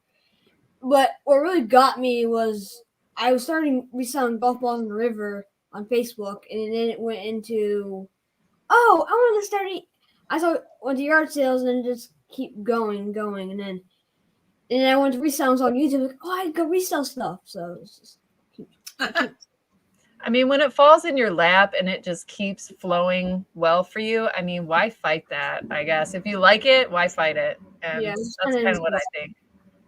For me, I'm a collector, so I used to collect like sports cards, video games, figurines, comic books, stuff along those lines, and that gets extremely expensive. So I actually originally started, when I was younger, to flip items to pay for my collection, and it just expanded. It was like, wow, if I could flip items to pay for my collection, like all these video games you see behind me, there's hundreds and hundreds of NES games, Nintendo games. All those are free. That's all free because that's from flipping things that just paid for itself. And then I realized, okay, I can make money doing this. But I mean, probably the more important thing was just the freedom and flexibility for my family. I'm getting married in March. We plan to probably try to have a baby probably later on this year. And it's one of those things where I can have the freedom to just work wherever I want to work, have fun whenever I want to have fun, spend quality time. I mean, my fiance is a nurse, so she works 12-hour shifts, and her schedule changes each week. So it's nice having the flexibility that if I want to not work on a Monday morning and then she goes to bed at 7 o'clock because she has to be up at 5 a.m., I can work all in the evening then. So having that flexibility and being able to support my family and make more money than I would in a corporate job, and not having some jerk boss tell me what to do or where to be at what time, it's great for my personal health as well. So yeah, so I have to say the same as Katey. Like, I don't think I chose it as much as it chose me. I've been reselling since I was Tucker's age. Like, I was buying in bulk at Sam's Club and selling it in middle school. I love reselling. I grew up with a brother who would buy like U-Haul trucks full of just stuff. He had like a 2-story house full of stuff. I remember going through his house. He had like so much stuff. He sold at the flea market. And my brother was 20 years older than me. My dad like started over like I did with Dalton. Like, my kids have a 16-year age difference. So I had siblings that were 20 plus years older than me. And one of my brothers, that's what he did. And I just thought it was so cool. So I have, like Rod, I was on eBay in 1999 when they were sending cash and money orders. And then this go around 3 years ago, it's because I had Dalton and I wanted to be home with Dalton. And this allows me to do that. And I agree with what everybody said, like the freedom. Like, we do our Whatnot shows on school nights at 8:30 because Dalton is in bed and asleep before 8:30. So I'm not taking that time away from him. We do it on the weekends while he's there, and he loves us doing it. But with him going to school, there's only 4 hours between. Rod, why did you make yourself big? Katey, did you do that? Katey has the power too. No, did you do this? that was me. My bad. I apologize. That's great. I mean, you can try and lip sync for me. That would be great. So yeah, so with school, there's only like a 4-hour window from when he gets home from school till when he goes to bed. So I would rather do my Whatnot shows after he goes to bed versus before. Resell to Ride, $5 super chat. If you sell an item that qualifies for media mail but the price is higher, do you use an insured service instead of risk it? If so, what is your cutoff? Yes, I do. I will never risk it with media mail because I've been burned in the past. My cutoff is usually around 40-ish. It used to be 20, but then now it's 40. It's just kind of what I'm comfortable, because a lot of my inventory is free. So it's what I'm comfortable potentially losing out on, I guess, because really there's no cost of goods involved. So it's just like this hypothetical profit, like one of my, because I've been paid. So am I comfortable losing out on 20 or 30 bucks? So usually it's $40 or more. If it's a really, beat up book, I would say I usually, even if it only sells for like 25 bucks, I will insure it just because it's already really beat up. And if it gets to them damaged, I want to file a dispute about that, because some of the antique books I have are pretty beat up, and I do my part to make sure that they're getting it in the condition that I listed it. So if there's any issues there, I kind of like to have a backup with that.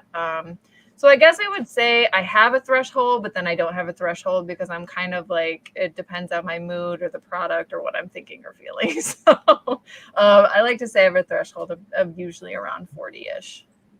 Do you want me to answer this one? Answer this one. Okay, I'll answer this one. Typically, it's about $50 for us, and then we move to priority. However, I did find there's something actually interesting here. You can order insurance for media mail above it, but we had an interesting thing actually happen here recently where we had box CD sets, right? We have a PO box at the post office, and there were box CD sets that got returned for not being qualified for media mail.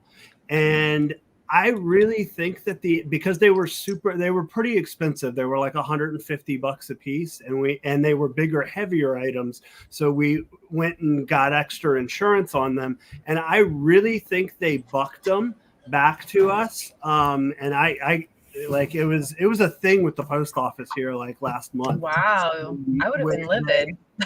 Yeah, no, and they refused to give us the money back. It was really like we even bring them donuts, right? You bring them donuts every Christmas. Beignets last year, and I remember. But yeah, our threshold is like $50, and then it goes priority. But we have done some insurance like for like heavier items. But it's interesting. We had 2 of the box sets returned here in the last month as not qualified. And it was weird because my wife went to go return them and she didn't really know I was sick or whatever. And, she went to the counter and she was like, oh, these are quality. Like, why did you kick these back to us? And they had no answer. They couldn't figure it out. And I had to go back. I'd be mad. Yeah, it's not, it's one of those, how much time is your work? Yeah, of course. But it's interesting. It's interesting though, on the insurance side, I don't know if it was the insurance that like, they didn't like, they never opened or inspected the packages either, which was really interesting. They just, did you purchase your insurance through USPS or did you purchase it through eBay? Like when you're doing the shipping labels? It was through eBay when we did the shipping. Yeah. It was like through eBay when we did the shipping. And normally like we would just up it to priority shipping, but because they were like heavier box sets, we just decided to do insurance. But it's interesting. I don't know if it was because it was insured they kicked it back. It was weird because they didn't even open the boxes. It was very strange. And there was 2 of them, and it was like in the same order. It just happened like this I think media mail has a limit of 70 pounds, so I wonder if that was it. No, like this, you're talking like less than like maybe 5 pounds ish. Oh wow, not even, right? That's wild. I would do pirate ship, Ryan. Next time, do pirate ship for the cubic shipping for something like that. So it's rare occasions, but that would make it like way cheaper. It would go priority, but it would go priority cubic and only cost like 10 or 12 bucks instead of like 20.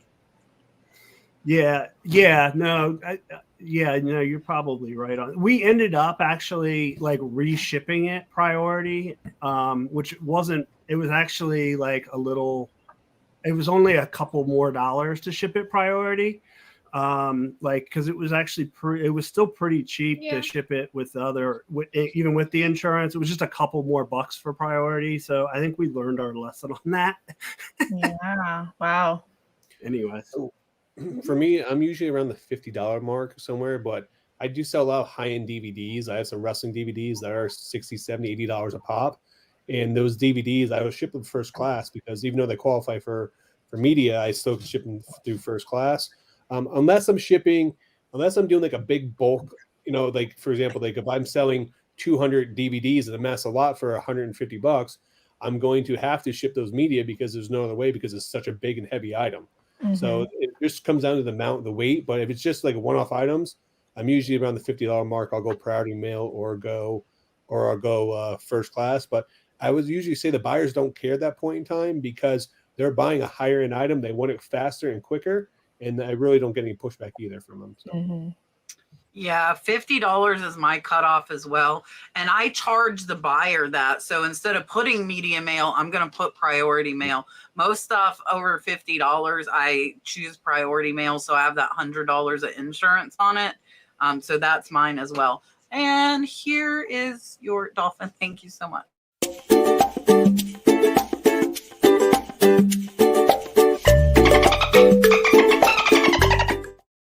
His logo is pretty cool.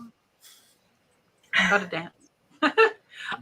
Sunny said, I'm newer to jewelry on Etsy, but when I put who made it in as other person or company, I have to enter production partners, and I'm not sure what to put there. I don't remember Etsy making me put production partners when I put other person or company. You probably put yours in a vintage year category. If it is 2005 or newer, I'm noticing, because I had some American Girl stickers from 2006, brand new in the package, and that's kind of vintage. So I was like, all right, I'll put it on Etsy, see how it does. American Girl stuff has done good for me in the past. It wanted me to include American Girl as a product partner and have permission to sell that. So pretty much I'm only listing things that are from the 90s and older now on Etsy, because I don't have to deal with the hassle of like this whole product partner thing. So to answer your question with the product partner, I just decided that I wasn't going to list products like that are newer. Vintage stuff, you don't have to do it because it's old, and I don't know, Etsy apparently decides that you don't have to do that. So that's what I've learned so far with yeah, and we put everything only vintage, so that would explain. Yeah, like, so what sense. I would suggest though, Sunny World, is like, obviously you can Google it, but if you check it out on YouTube, there's a lot of other Etsy sellers out there that do the whole product partner thing. So you could check some of them out, because some people sell clothing and stuff like that on Etsy that's a little bit more modern. So you could check them out. That makes sense. And I'm going to just grab this one. LOL Nah says, I noticed eBay removed shipping for regional rate mailing. That is because it is discontinued. It is no longer an option. You can use those boxes and you will pay by the weight. So if you want to have, free shipping supplies, you already have them, but regional shipping is no longer. It is gone. Mm-hmm. So that is why it has disappeared. Miss Rose says, in addition to eBay, what is your best selling site? Officially Etsy, and Whatnot is getting close to running parallel to Etsy. So those are the 3 platforms I'm focusing on this year. I'm going to grow Etsy more, and then kind of grow Whatnot a little bit. I'm going to focus more on Etsy than Whatnot, but yeah, Etsy's been doing really well for me. Well, what are you selling? I just do eBay. You just do eBay. Yeah. But I think you're going to probably do Amazon. I'm going to probably go on Amazon because I have so many books and DVDs. And what's happening is everybody, there's Amazon Reseller, Amazon FBA, people are buying stuff on eBay and just buying it from me. So. Yeah. So that's so instead of them flipping it, you want to flip it. Yeah. Makes sense. So for me, I would say Mercari, and I did really well in Mercari last year. I'm getting back on there again now, and I'm using this perfectly to boost my business. So it's if you're looking to sell other platforms, that's perfectly, highly recommend it. Yes. So my number one that is beating eBay is Whatnot. But that's because I'm insane. I'm putting over 40 hours a week into Whatnot, just to give you guys an idea of time spent. Each sale is 8 hours of time, and we're doing 6 of them. So really, we're putting 48 hours a week into Whatnot. So what you put in is what you get out, and we are putting the time into Whatnot right now.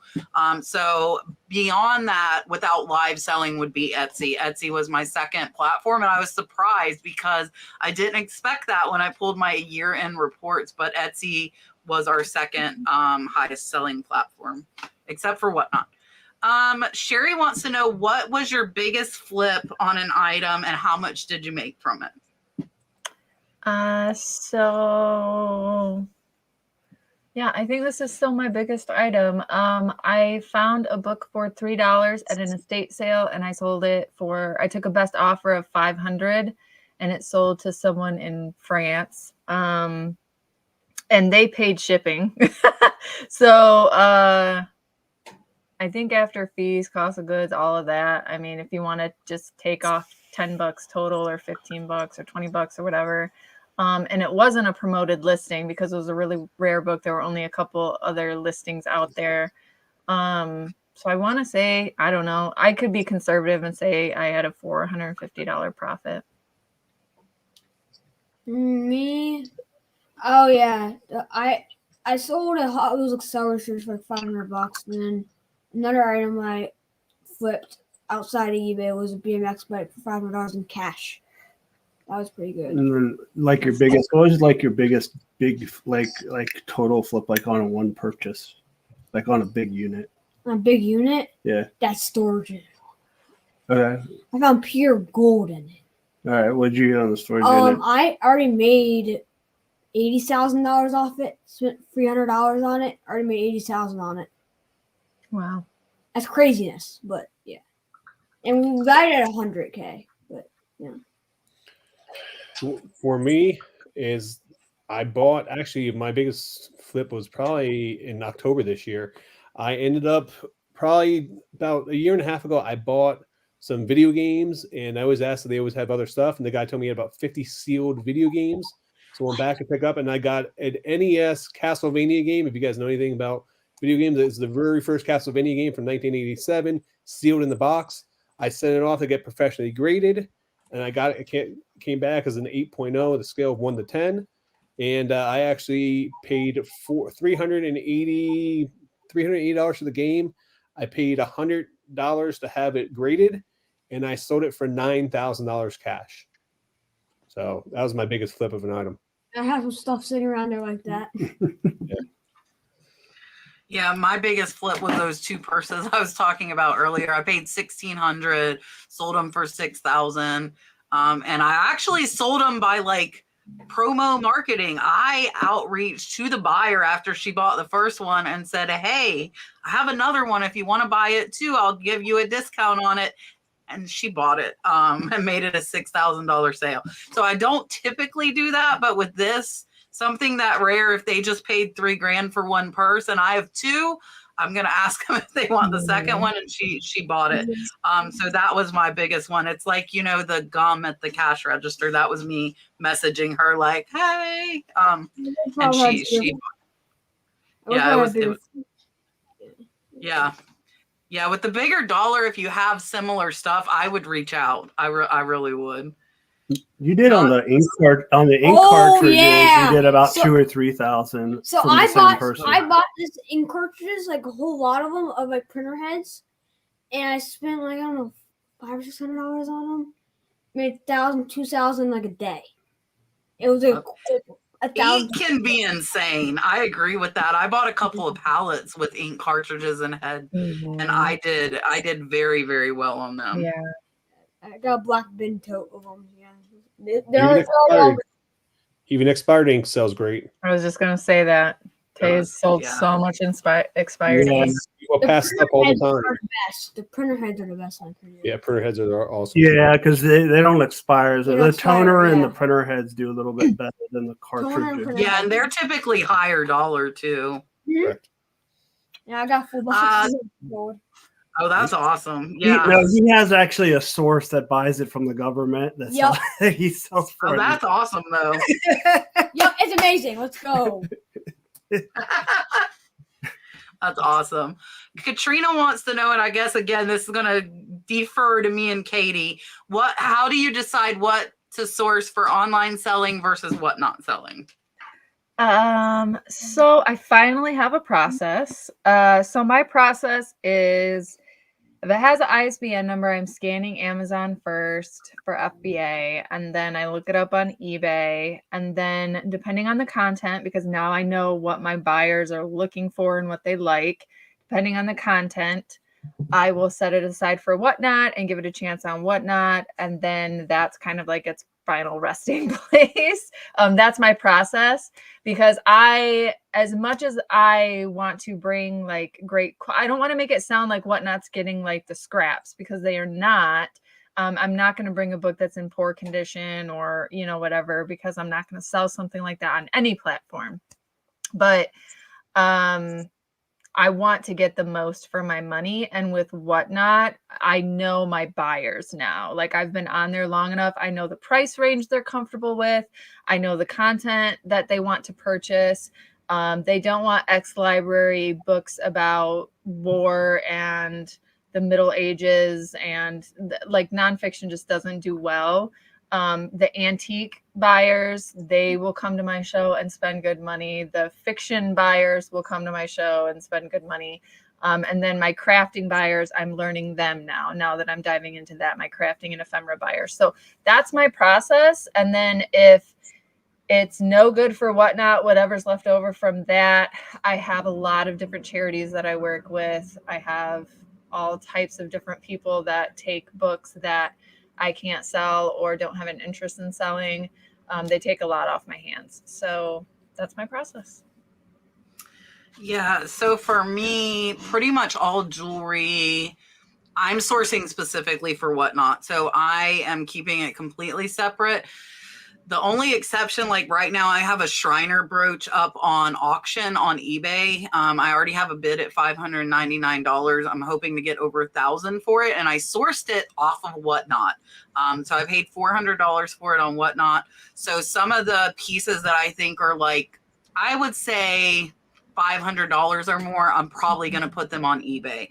But I have sold pieces up to over $300 on Whatnot. So stuff under $500, I actually, in my little bin, I cleaned my desk off. I found a 14 karat gold chain that I will put on. I'm going to put it on Whatnot.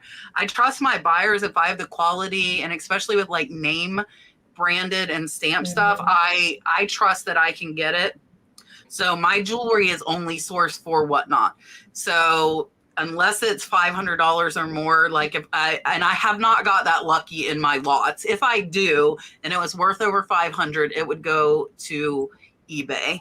But other than that, if it's $200, $300, $400, I'm going to put it on Whatnot, and I'm going to start it at what I paid, which most times is $5 or $10. Sometimes it's $50. I have paid up a little bit, but I pretty much start at what I paid, so I make sure I at least break even, and then I let it go. So that's, and as far as how I decided, the jewelry category actually asked me to come and do jewelry, which was pretty cool. And I hadn't even thought of doing jewelry on Whatnot, and I'm really glad they did, because we love it. You know, we do 100 a sale. My daughter packs it, ships it. Everybody, even my husband, who's not really into my reselling, loves helping me sell on Whatnot. So everybody loves Whatnot. Dalton has been singing for people. If you haven't been in our Whatnot, if it is not a school night, Dalton will be there singing for you. He's been singing Glitter Girls. That's his favorite song right now. So yeah. Cindy wants to know, Rod and me, how was the List Perfectly meetup, which was last week? It was a good time. We had a great time, and then once the party ended, we pretty much hung out with like the Rally Roots crew, and we had a lot of fun with List Perfectly people, and got a little out of control there, but it was a good time. So, yeah, we had a good time. I had a lot to drink. I'm not gonna lie. If you look at the picture, what you remember of it? Yes. So the event was free, and List Perfectly had open bar. Okay, I drink like twice a year, and open bar at 5 when most of the people didn't even come till like 7. So I was already drinking for 2 hours, and we weren't driving, so I didn't have to go anywhere. So I don't drink much often. And yeah, so it was a good night. I did not stick my mouth in the chocolate fountain, I can say that, but some other people did. I can say that as well. I did not, but Rod did not. Rod did not. But it was really a great time. Just like hanging out with everybody. List Perfectly is super like reseller friendly.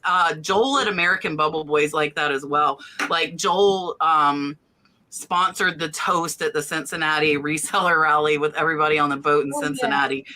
So like Joel is awesome as well. So I love the companies that are very reseller oriented, you know, and like List Perfectly was founded by resellers and doing like, I haven't really seen anybody do a free event with open bar. I'm not going to lie, but that was a little dangerous, but I wasn't driving.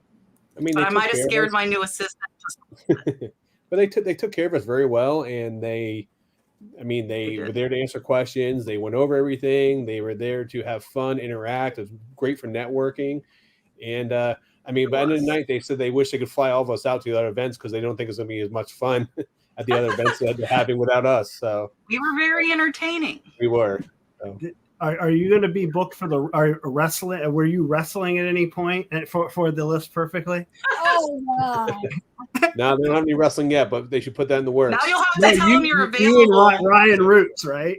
Yeah, there we go. Yeah, let's go! Oh gosh, that would be interesting. Oh, that's so funny. That would be interesting. I see Cheryl saying Callie. Yes, Callie was one of the people. She was not the only one that was putting her mouth in the chocolate fountain, but Callie was one of them. Oh, I thought you Callie and you. I did not. Richard wants to know, Katey, when sourcing for books, what is 1 or 2 tips you can give when looking for high dollar books, but don't say comping? Richard, how are you going to ask me a question that has like things around it like that? The hard questions. You know, antique and vintage are. I always look up comps still to this day. I've been reselling books for 4 years. I always look up comps. However, when I'm looking at vintage and antique books, I know that I am going to get something good out of a very old Bible, especially a family Bible, one of those big family Bibles where there's no writing inside, or sometimes if it is all filled out and there's like, you know, marriage dates and names and deaths and births and all of that. Sometimes those sell for more because people like the history about it. Or it might be someone from their lineage or something crazy like that. I've had crazy sales.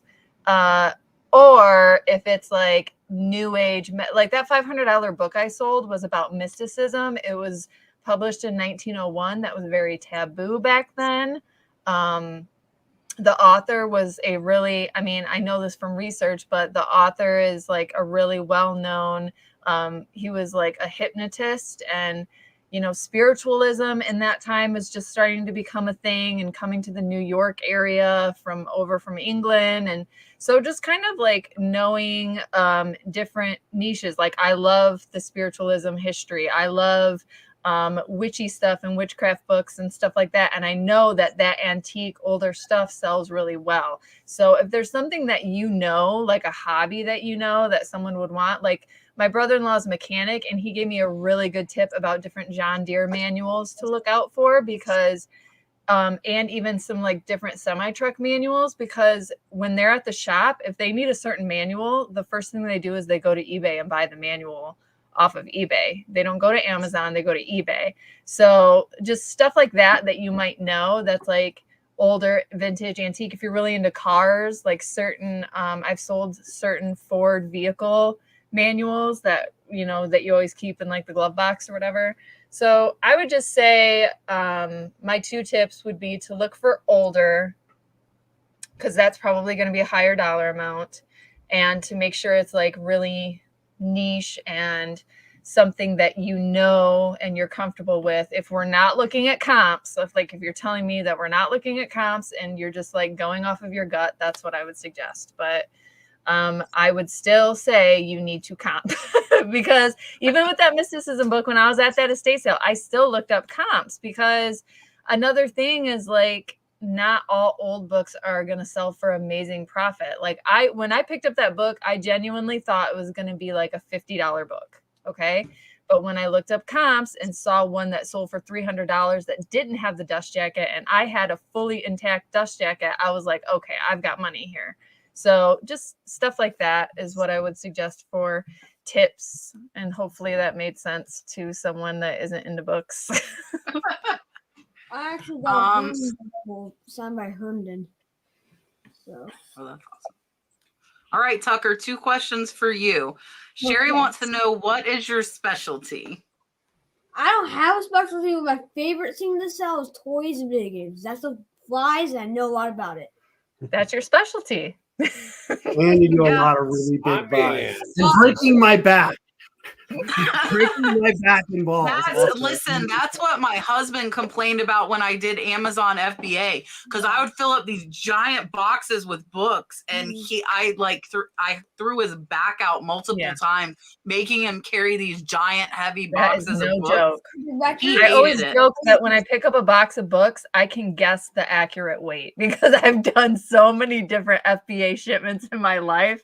It's like, yeah, all I have to do is pick up a box of books and I know how much it weighs. They're so heavy. And then I think we went over this too. Sorry, Tucker. What is your best sale? I think you were talking about one of the lots, or any. Like, what do you think the best sale? Like the big buys are where all the money is usually for me. Like the storage unit, and then I got I think second is the card storage unit. That was just quick money. Like, and then I have an autograph collection. Don't forget, I have a huge autograph collection of like sports. I got like comics, like autograph comics. Like I have crazy autograph collection from that sort of cards, and vinyl records are signed, and some other crazy stuff in there too. Yeah. He's at the point where he doesn't have to make money, so he just holds on. It was never ever. I have like $2,000 Transformers in my deck pile. Yeah, it's just like. No, that's awesome for sure. All right, you want Transformers? So. That's awesome. Rod, question for you: what is the highest slot car you sold? So I sold a bunch for about $120 a pop. Out of the entire lot, I bought 184 cars, and my buy cost is about a little over $10 a pop, but I'm averaging $64 a sold car. So I'm doing extremely well. I do have one listed for $299 though in the box from the 60s. That was awesome. Donna wants to know how sales have been for us lately. The Whatnot average is down, so we're making less on Whatnot, but it's still good money because I still have sold out shows. eBay is pretty down. We haven't hit our goal in like 5 days, and we have been listing pretty steady. So eBay is down. We're trying to push a little harder on eBay. I see you saying that you haven't even hit 500 yet for the month. So I'm trying to look at the big picture because I'm bad. Brad says I'm like the sky is falling the chicken because sales go down sometimes. It happens. It might be a couple weeks. It might be a month. They will come back up. So over the days, we're 28% up. So that's what I need to focus on, is that we're almost 30% higher than we were last month. But they are overall, they're down like for the last 2 weeks, but they're up from the last month because I wasn't listing it all the last month. Mm-hmm. So it's so hard because it really depends on like what you're selling. And yeah, because I see some people like Kaylee Elaine was on the show with us and she shipped out like 120 packages last weekend. I'm like, man, I need to buy more clothes. She does clothes. I'm like, we're going to learn some clothing brand, but be careful with comparing, because don't compare apples to oranges. Like she has a store full of clothing and I've got a store full of like collectibles. So for me, looking at hers and it's hard. It's hard, but compare yourself to yourself. That's the big thing. All right, let me pick one more question, guys. We have 21 unanswered. There's no way we are getting to them all. So I am going to pick, I'm going to tell you, Catherine, to subscribe to get me to do eBay reviews, you just click join on any video. Really simple. You might have to be on a computer to see it. Hold on, I'm going to pick a good one. This is a good question, I feel like. Amanda wants to know, how long does it take you to list an item on eBay now versus when you started?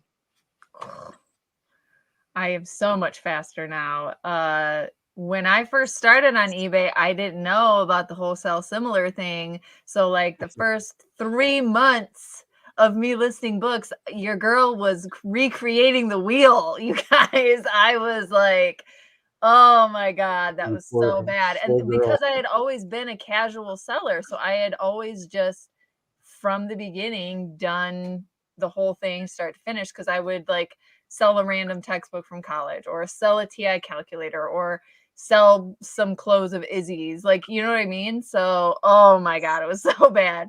So about 3 months in, I saw a video. I think Steve Rakin was talking about easy ways to list faster. That helped me a lot. So Sell Similar changed a lot of things. And also now I've taken Kat's advice a little bit, and I don't write a novel in my description anymore. I do the basics, which I think are really, really material. And then I say, please see photos or message with any questions. And so far, I've been doing it about 5 months now. And so far, so good.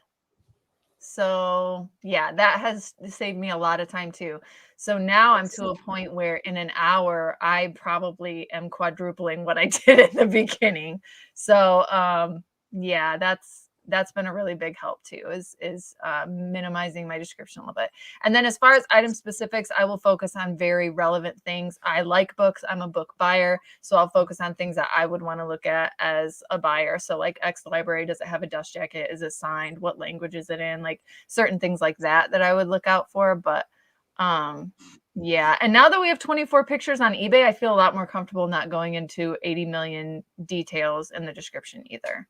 So yeah, it takes me for one item, like 2 minutes. Like even if that, because of Sell Similar and all the things that I do, like boom, boom, boom, maybe not even 2 minutes. I'm probably being conservative with that. So Tucker this is actually kind of a funny story. Do you want me to tell you? Yeah. So you have a person that's helped you list for a long time. Oh yeah. So it used to be like we would do Excel and like this, just do somebody else's listing and redo it. And now we just figured out, oh, we can do template listings. So there's one guy watching YouTube like, oh, we can do template listings.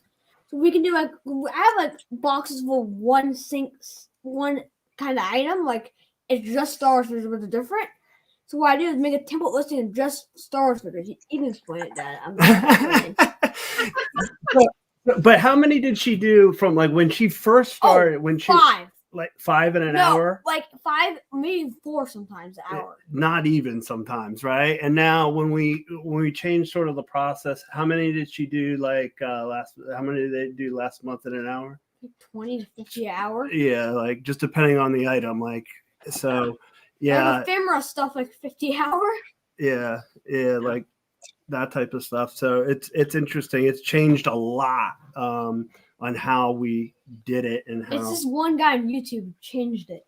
Yeah, so we set it up very differently. But yeah, when we first started, like that's how different it was. Yeah, right? because we were doing different items. We're not doing like one kind of item. Now I buy one kind of item and then move on to. And you just give it to somebody. You give them a template. It's actually he's got to the point right with some of the items where the only thing that he has to type from a thing is the price. Everything else is done. Yeah, like DVDs. It's one picture. You can do 100 in an hour in DVDs. Yeah, it's a picture. Oh yeah, DVDs you can fly through. Yeah, so it's a picture, a scan, and a price, and that's it. So he doesn't even have to type anything for it. Yeah.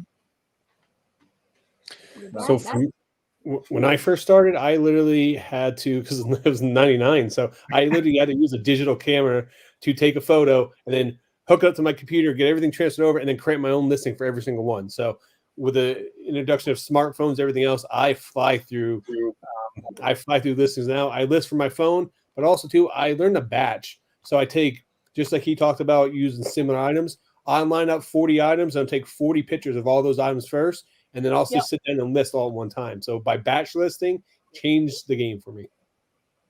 Yep. Yeah. So I can fly through 50 to 100 DVDs in an hour too, like Tucker's saying.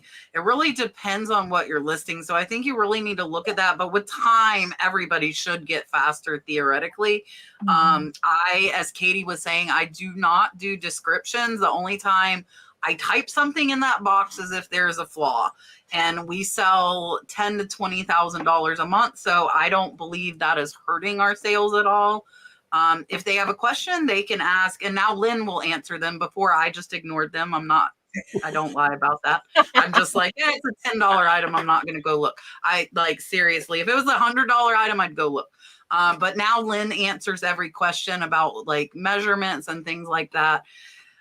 Lynn right now is probably doing like 4 to 5 an hour because she's less than a month in. So she's still kind of getting her groove and figuring it out. And it's been a lot of different stuff is the thing coming out of the death pile. So it's like all these different collectibles. Yeah. All this one-off. But she'll get faster with time. And one of the things for us is I had her figuring out where it would go in inventory. And I think I saw a question about this that we didn't get to. So I would have Lynn figure out where it's going to go. And we have 3 different inventory areas, this shed, another room, and another shed. So now what I'm having her do is put it in the cart, which is what I would do. And then after I list it, because I price it, then we're going to go put up the cart full and put in the custom SKU. So she's not taking the time beforehand to figure out where it goes. We'll just take a whole cart of inventory out to whichever shed we want to put it in. We'll put it away and use the laptop to do it. So for sure. I have one, you can tell them who helped you with the template idea. I have one on how to list faster where I was listing 50 things an hour on the couch. I think I might have 2 on how to list faster. Tucker, who was it that you watched that helped with the template? It was, I think it was James Helfrey. Do you know? I think. I know. I can't. I don't think that's his YouTube name. What? I don't know his YouTube. I'm gonna find him. We're friends on Facebook. I'll find it. Hold up. I can find it. Helfer Stay. Urban Picker. Yeah, he does he does like 200. He does a lot of media, and he's got, I don't know how many items he has. 20,000 items. And it's funny, we don't even really follow him. No, not 20,000, like a million. But anyways, but we don't even really follow him that much. It's just, I think through something or other. That's awesome. Like, I probably should have done that when we got the license plates and the Harley pin. It sounds like that would be a good option for me to explore if I make another big, bulk buy of the same type of item. Yeah, well, I mean, for him, and it like you were saying, with Lynn, when they first, it's tough when you have all these one-off items, and he would get all these one-off items, and so it was really tough. And then I started going out, and him and I started going out and being like, there's got to be a better way. How do we get to, there's 4, you're doing 4 items an hour, and he's got, 20,000 items. We got to get beyond this. Yeah, we got to figure something out. That's why we're starting putting stuff in the cart to hopefully make our process faster. Yeah. All right. Mark just dropped James's link in the chat. I am going to let Katey and Tucker tell you guys bye and where you can find them and what they've got going on. And then Rod can tell you, and then I will. And I know next week we are going to have Danny, the niche lady, as well as Tiffany Thrifting Vegas on. They've been on with us several times. I don't think they've been on since Rod's been co-host, so it'll be a little bit different. But they have been on a few times, and we love those 2 ladies. So I will make Katey big now and let them tell you guys goodbye. We had almost 400 in the chat the whole time, so thank you all so much for hanging out with us. Here is Miss Katey to tell you bye and what she's got going on. Hi, guys. Thank you all so much for coming in. You asked some really, really great questions. I appreciate it. Thank you to everyone that has followed me from Kat and stuck with me and watched my videos. It really, really does mean a lot to me. I'm always honored to come on to Kat's show. And just the fact that you guys care about what I have to say, it really means a lot. So thank you so much. You can find me everywhere as Katey Reads. Like I spoke about earlier, I try to focus on that kind of universal name for branding purposes. So eBay, Etsy, whatnot, those are my primary platforms. You can find me on YouTube and Instagram as Katey Reads as well.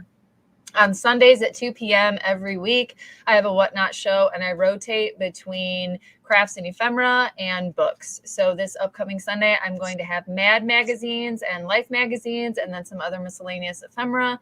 I've got some really good ones. I also have back when she was Princess Elizabeth, I have that Life magazine. So I'm really excited about having that really unique item in the auction coming up on Sunday for anyone that is interested in collecting those items.